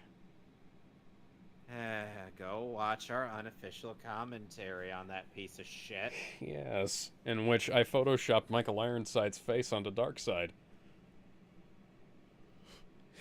And yours onto Stitch. Yeah. Yeah, this film was done. It has a digital master that was in 2K, I was so it's mistaken. upscaled. Michael Ironside wasn't in the earlier scenes. He only showed up in this movie. Right? He only showed up in this part. In this scene, yeah. Now that was the guy from Wonder Woman. I think. Hang on. Danny Huston? Danny Huston, yeah. Danny Huston and wasn't in this movie. Wait a second, no. Ray Weiss, I always get those two confused.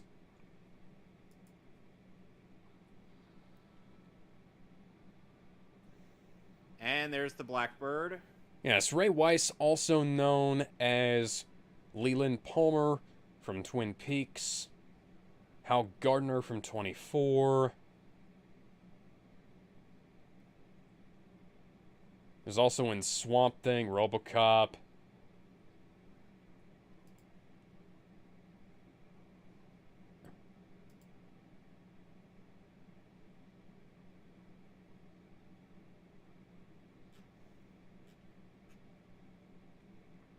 Ray Weiss also played Perry White in Superman Doomsday, our first unofficial commentary. Yep.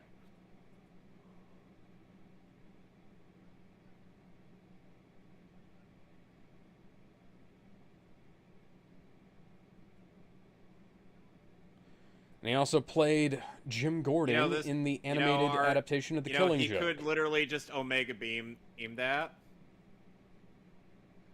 You know what? Speaking of which, you know what I ended up visualizing a bit of? What? Like when Darkseid's making a retreat after, or his initial attack on Earth.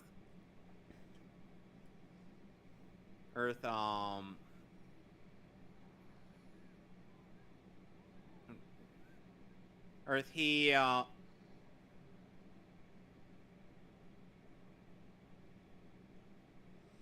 like Darkseid's like savor your moment, Superboy. Right? For every victory has its price.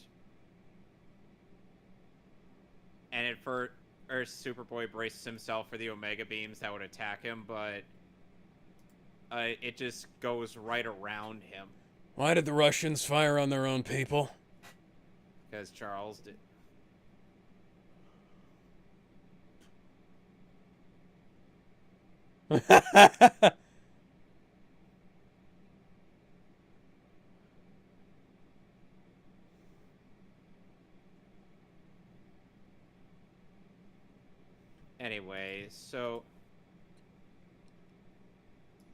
Anyway, it's like it happens all in slow motion. Superboy just like turns around and he sees the Omega Beams just zigzag all over the place until they hit Dan Turpin, and he just like straight up disintegrates.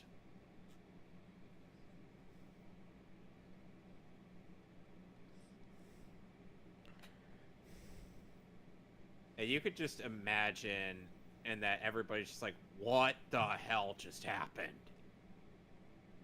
That is a really well polished helmet. I love how it's reflecting, and I love how they didn't get the camera in these shots.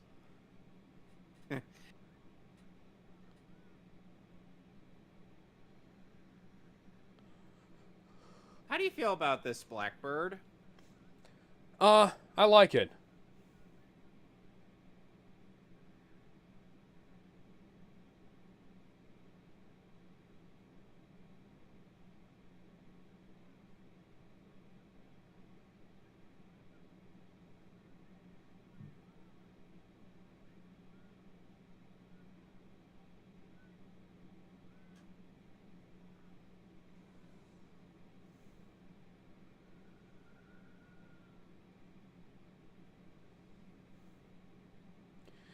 Boy, Spider-Man Far From Home totally didn't rip this off at all.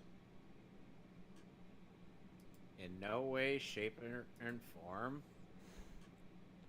What's that? Least original superhero film made, and I can't actually say that. And yet, At least original in the MCU. let's be real here. Phase 4 really started with that movie because the other three Why movies is that were considered part of Phase 3, by the way? It's not. 4. I said 4. I know, I'm just saying. It's like, why is it considered part of Phase 3? I think it's just because it's a direct continuation of Endgame? No, Far From Home. No, I said Far From Home. Yeah, because it literally takes place right after Far From Home. Yeah, I was literally just talking about Far From Home. Like I said, Far From Home. I'm guessing use the wingsuit thing. I have to wonder what was going through their heads when they made that decision. And like, let's just end Phase 3 on a total cliffhanger. Yeah, and then they had a pandemic and 3 of the shittiest films ever made. They were delayed before they actually started on films people gave a shit about. Granted, people might have given a shit about Black Widow if it hadn't been for the fact that it was, set during a completely worthless period of time and had no consequences whatsoever. Yeah. Oh, I fucking love this scene and I fucking love this music. Yep.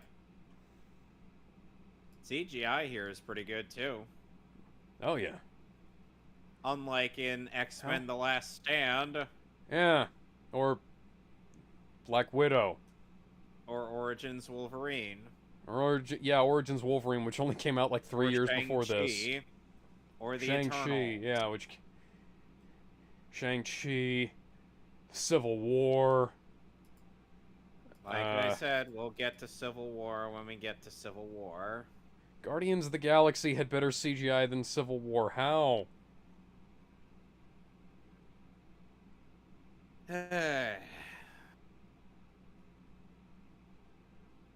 Look, I really like Civil War, and I'm sure... and we'll get to, like, the, legitimate errors and whatnot when we get to them. Does that sound fair? Yeah. Like, the legitimate errors that aren't just, visual effects.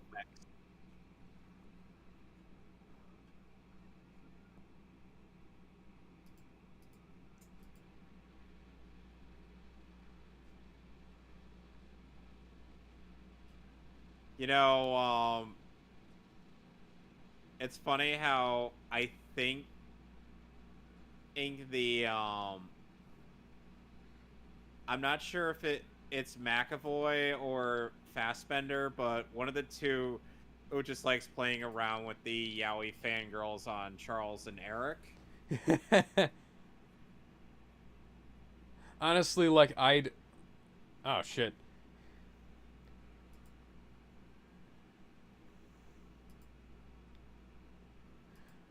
I'd mess with those people, too. Have you ever seen Sherlock? No. Okay, so after like the first season or so of Sherlock, the fangirls were like, oh, John and Sherlock, they make such a cute couple. Well, and the writers just started mocking them mercilessly. Oh god. Like, there was a bit in the last season of the show where John runs into a pair of yaoi shippers in the show itself, and he's just like, yeah, go fuck yourselves.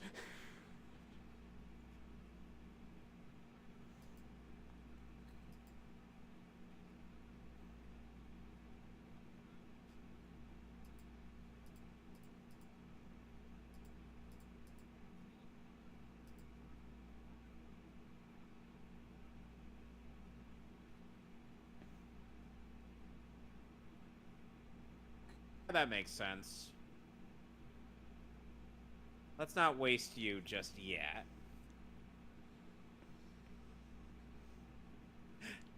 Boy, it's almost like this is a really good submarine battle, near submarine battle. Unlike the, unlike,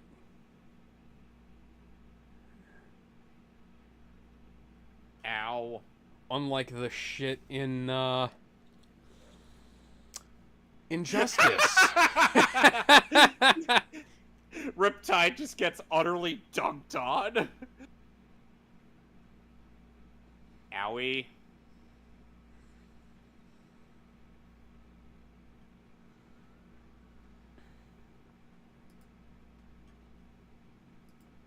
Like, oh, come on, guys. Hmm.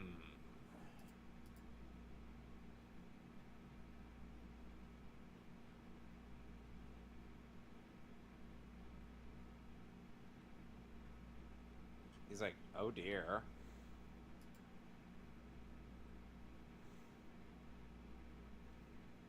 Can you not tell by my yellow and blue leather that I am on your side? Up, there goes. Up, there goes the chess piece. Oh my god.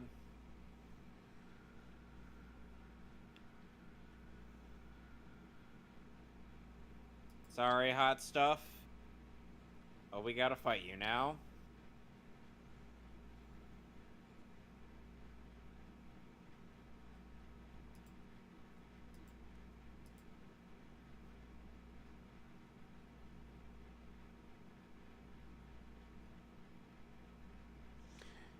It is actually Okay. kind of interesting how they portray Eric's accent early on as this weird mishmash of like German, French, and British. Well, reminder, Michael Fassbender is Irish, born German. Oh, I know that. I'm just saying, it's interesting how they portray it here because that's kind of how it would sound. His family is from Poland, and Yeah. he's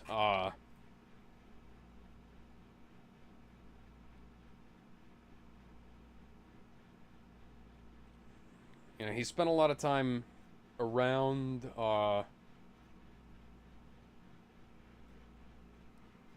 era Germany and the United States and traveling the world and all kinds of Oh shit. dear.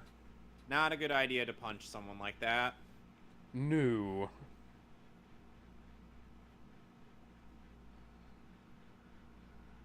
I just love that shit-eating grin he gives. Yeah.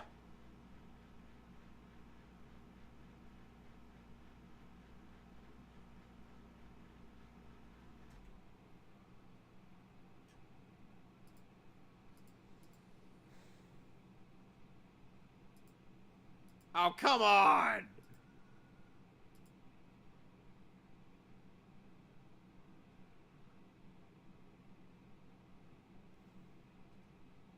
No, you're not.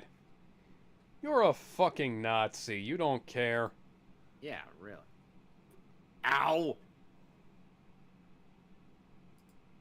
Oh, big mistake, cracking the glass.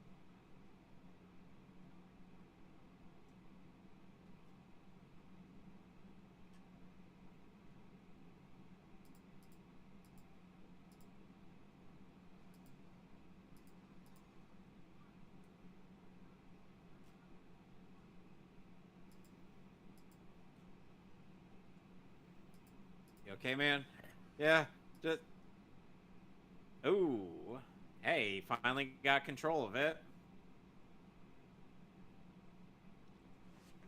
It's like training wheels.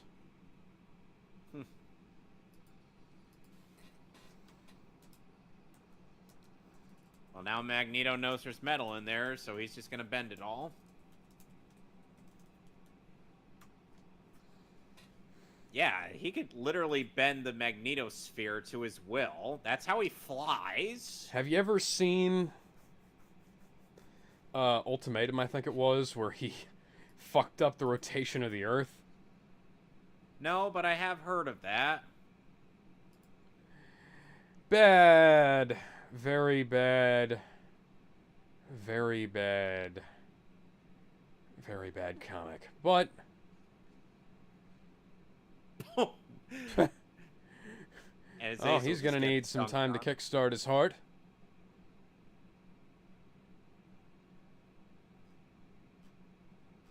You. Oh, shit. Oh, scheisse.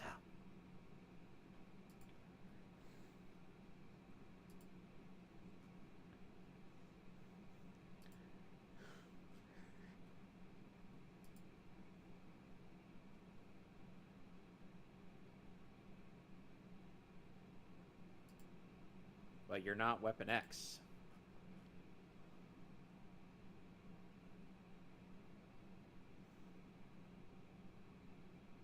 Of course, Jeremy Scott says this movie is somehow better than uh, than Days of Future Past. I mean,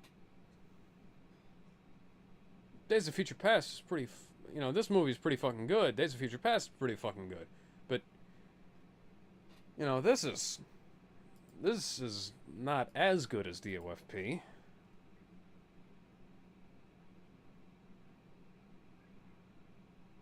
I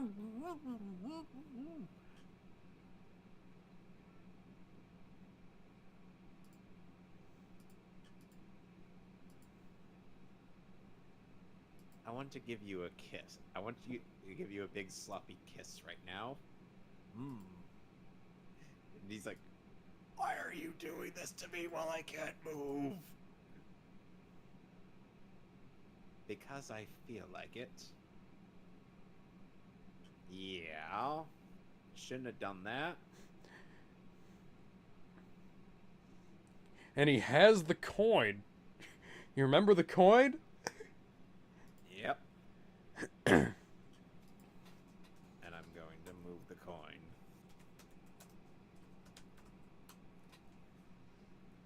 That voice just goes, it just gets to borderline creepy monotone at times, and that's just disturbing. Wouldn't you say? Yeah. I just picture him, using the coin to just carve an X. Oh, that cut is great, by the way. Yeah. Expert level filmmaking here. Yep. Excellent Charles portrayal, is by the way, the of exact how level of pain that Shaw just felt in that moment. yeah, of how Charles's telepathy works. But yeah, And now, I just pictured and now the coin has angled itself so that it's just the Manji symbol. Mm-hmm. And I imagine in my I imagine that in this, like, if it when we get around to this, is that he just carves and spins the coin super fast and carves an X into Shaw's face, rather than outright killing him and just leaves him crucified on a couple of beams. Yeah, Shaw are reminding us of a film that we'll be doing at some other point. Yes, a film we shall be doing tomorrow. Yep. And reminder, we're doing the one where Judas is just rapping at him. Yes, we're doing... Well, I know which one we're doing. I'm the one who said what we're doing. No. You asked me which version, and I'm like, which one's the one with the rapping in it? And you said... yeah, that one, the 2000 version.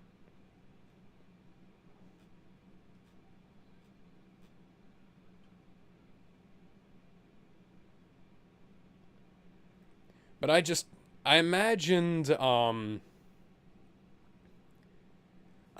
Magneto quoting what Captain America said to Rudolph Hess, saying, "Death is a mercy you haven't earned," and just dropping him, leaving him and the rest of the Hellfire Club strung up on X's on the beach.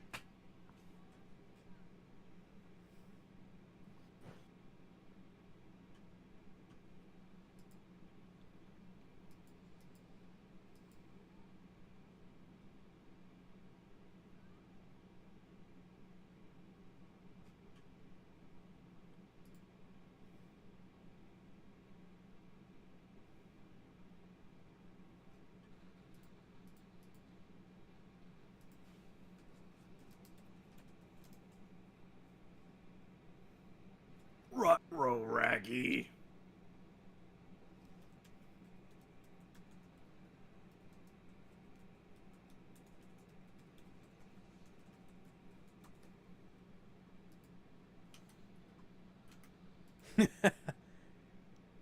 He's like, yeah, Magneto no. is really coming into his own here. Yep.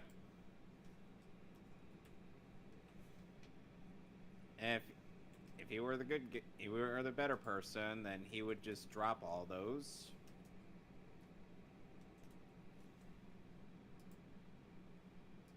But no.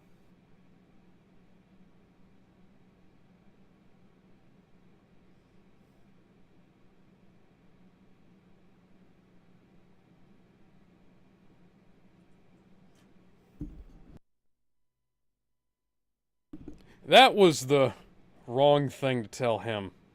Yeah.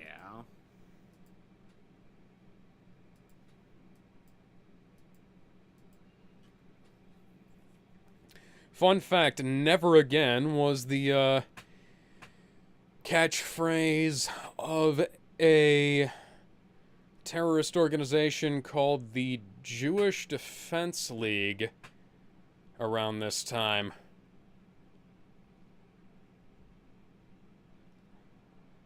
I wrote a paper on them in college.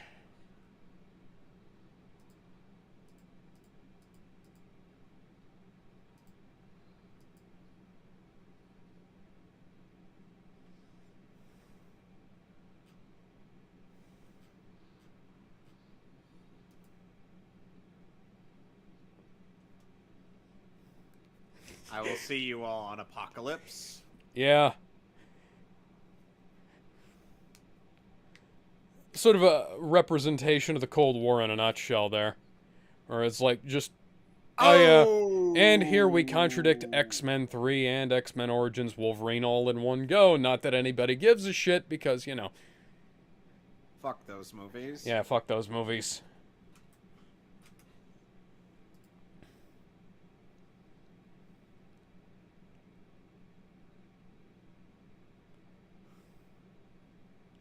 And just, yeah, Magneto had pretty much caused Charles' paralysis.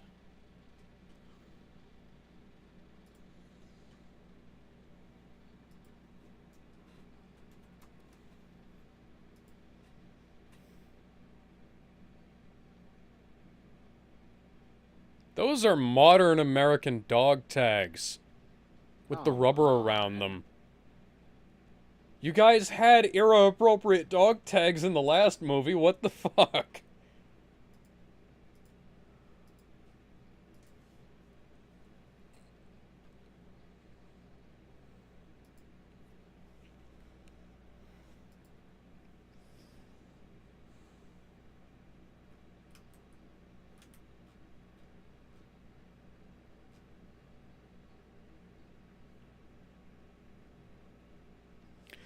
You couldn't protect a bologna sandwich. Mate, my lower spine is fucked up. Can you ask me again when I'm not in immense pain and also can't feel my fucking legs? Can you fix my goddamn legs? Can you fix my goddamn legs, Eric? Yes or no? No. Well then, fuck you. Charles just proceeds to give him both 2 middle fingers. Fuck you, Eric. Fuck you. Then he's just like,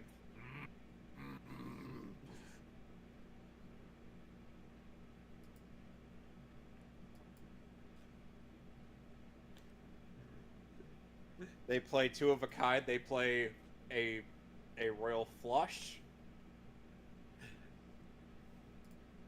But then Eric's like, all right, then I play the best hand. Summons Exodia.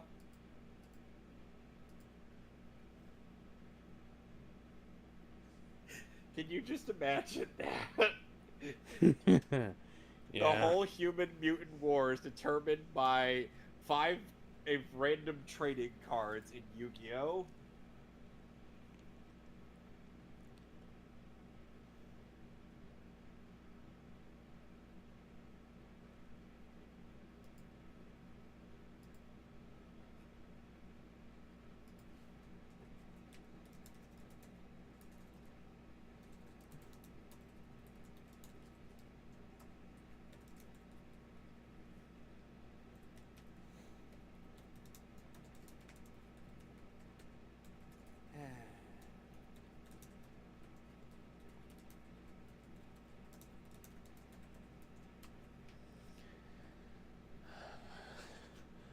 Raven, you fucking whore.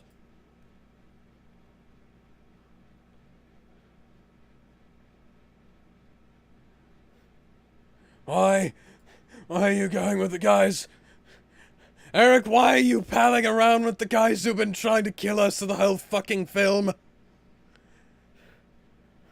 Eric, you goddamn cunt waffle.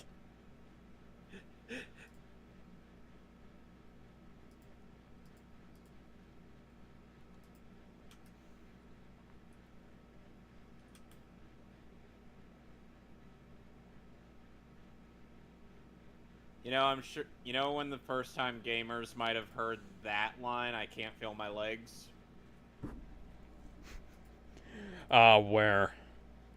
When poor Bentley, he had gone into the mouth of Clockla. Fly! I can't feel my legs. I'm a fucking paraplegic.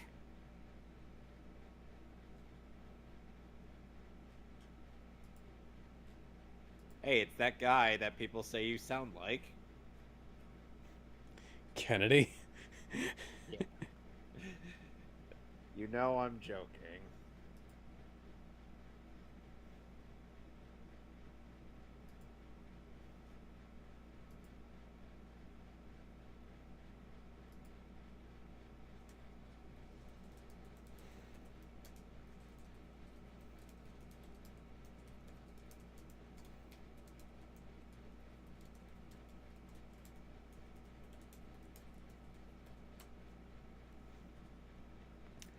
I don't see Gordon Freeman around here anywhere. Yeah. Why don't we have a Superman like this on the big screen? Superman punching Darkseid, and I'm like, because we haven't gotten that far yet. You could really use a better role model. Old Superman punches Darkseid. See, and here We get a Xavier doing the memory erasing kiss. Makes a hell of a lot more sense than Superman doing it. Because Xavier's an actual fucking telepath. Yeah, Xavier actually has those powers. He's not just pulling it out of his ass.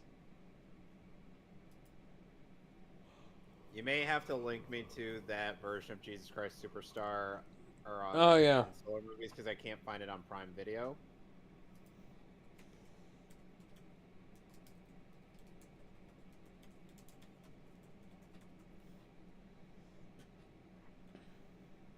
It was the 60s, so it's a product of the era, not blatant sexism. Yeah. You know what I mean?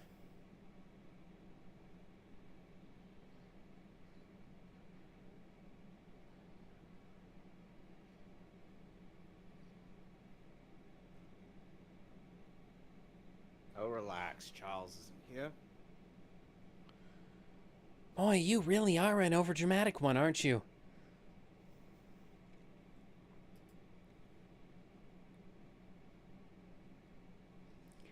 I see you've repainted Sebastian's helmet to more accurately represent his crabby ancestors.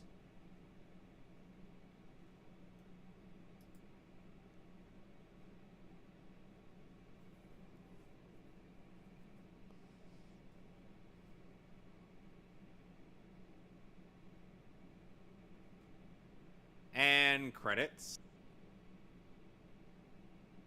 Directed by Matthew Vaughn.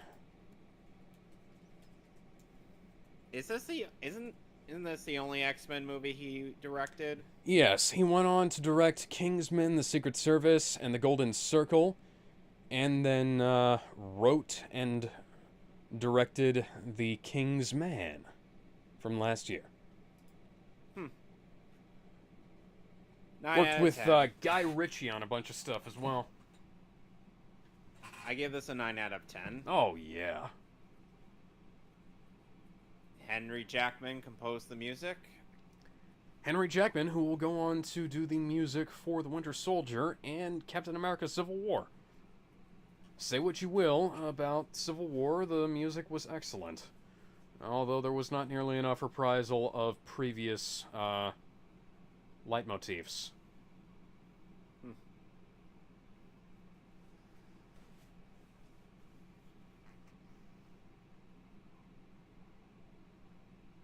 This is an interesting credits bit.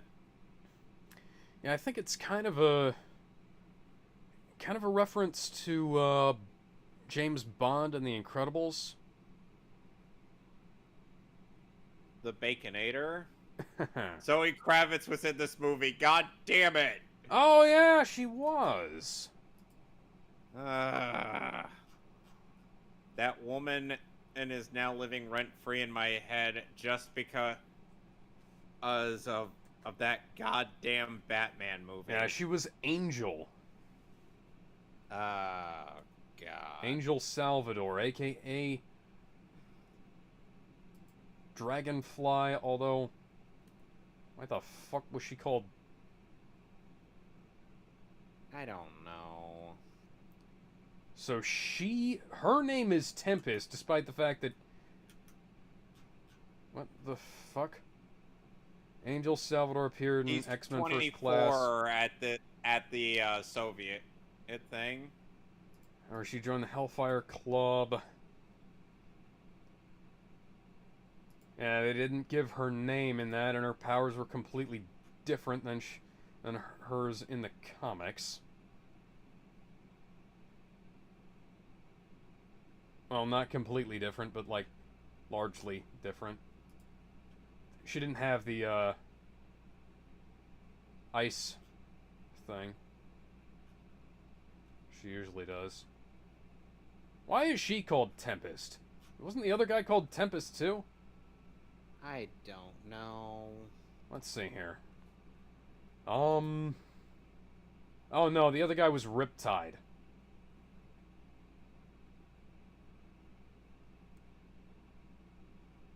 Yeah, that was the mistake I made, not something you made.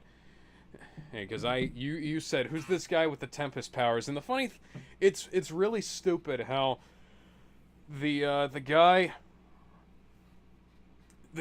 who has the actual Tempest powers isn't called Tempest, and then the girl with the dragonfly wings doesn't have the name Dragonfly.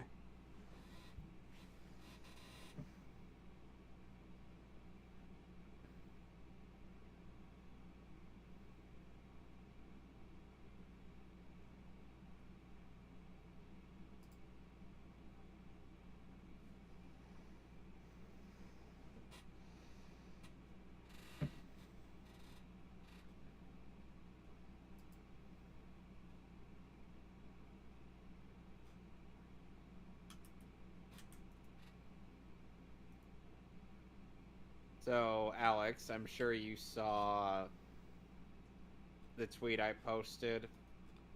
Where I said which I will not one? be explaining anything.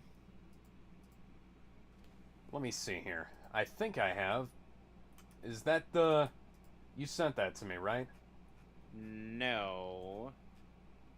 It's under your likes. Oh, okay.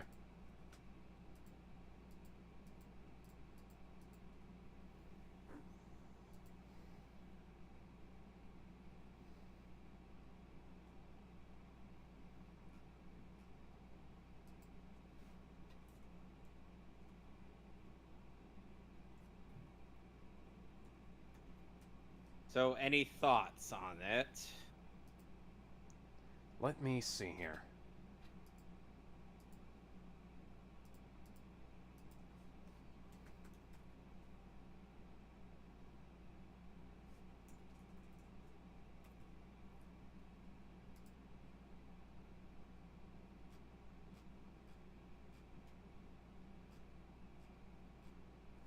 Scrolling, scrolling, scrolling.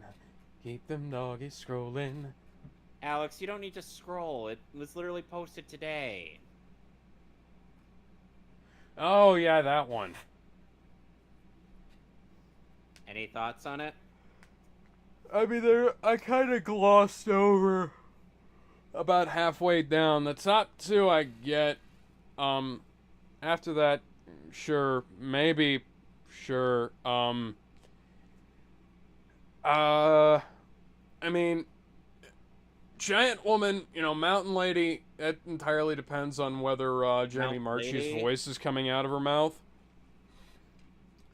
Mountain Lady, I only put on passes because I can't stand Marky's voice. Yeah. Blood-sucking vampire girl whose name I don't fucking remember, but I keep seeing on. Yeah.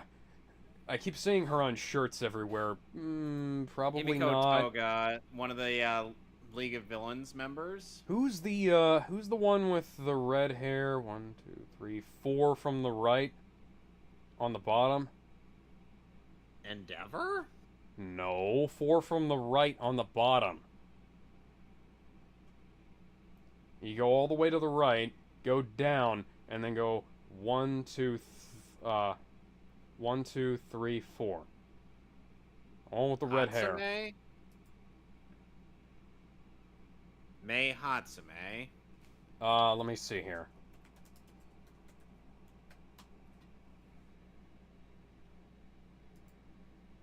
Yeah, no, I'd put her higher up on the list. The only reason I have put her on pass is just because of the fact that she is, well, more focused on her babies than she would be on the actual sex. Froppy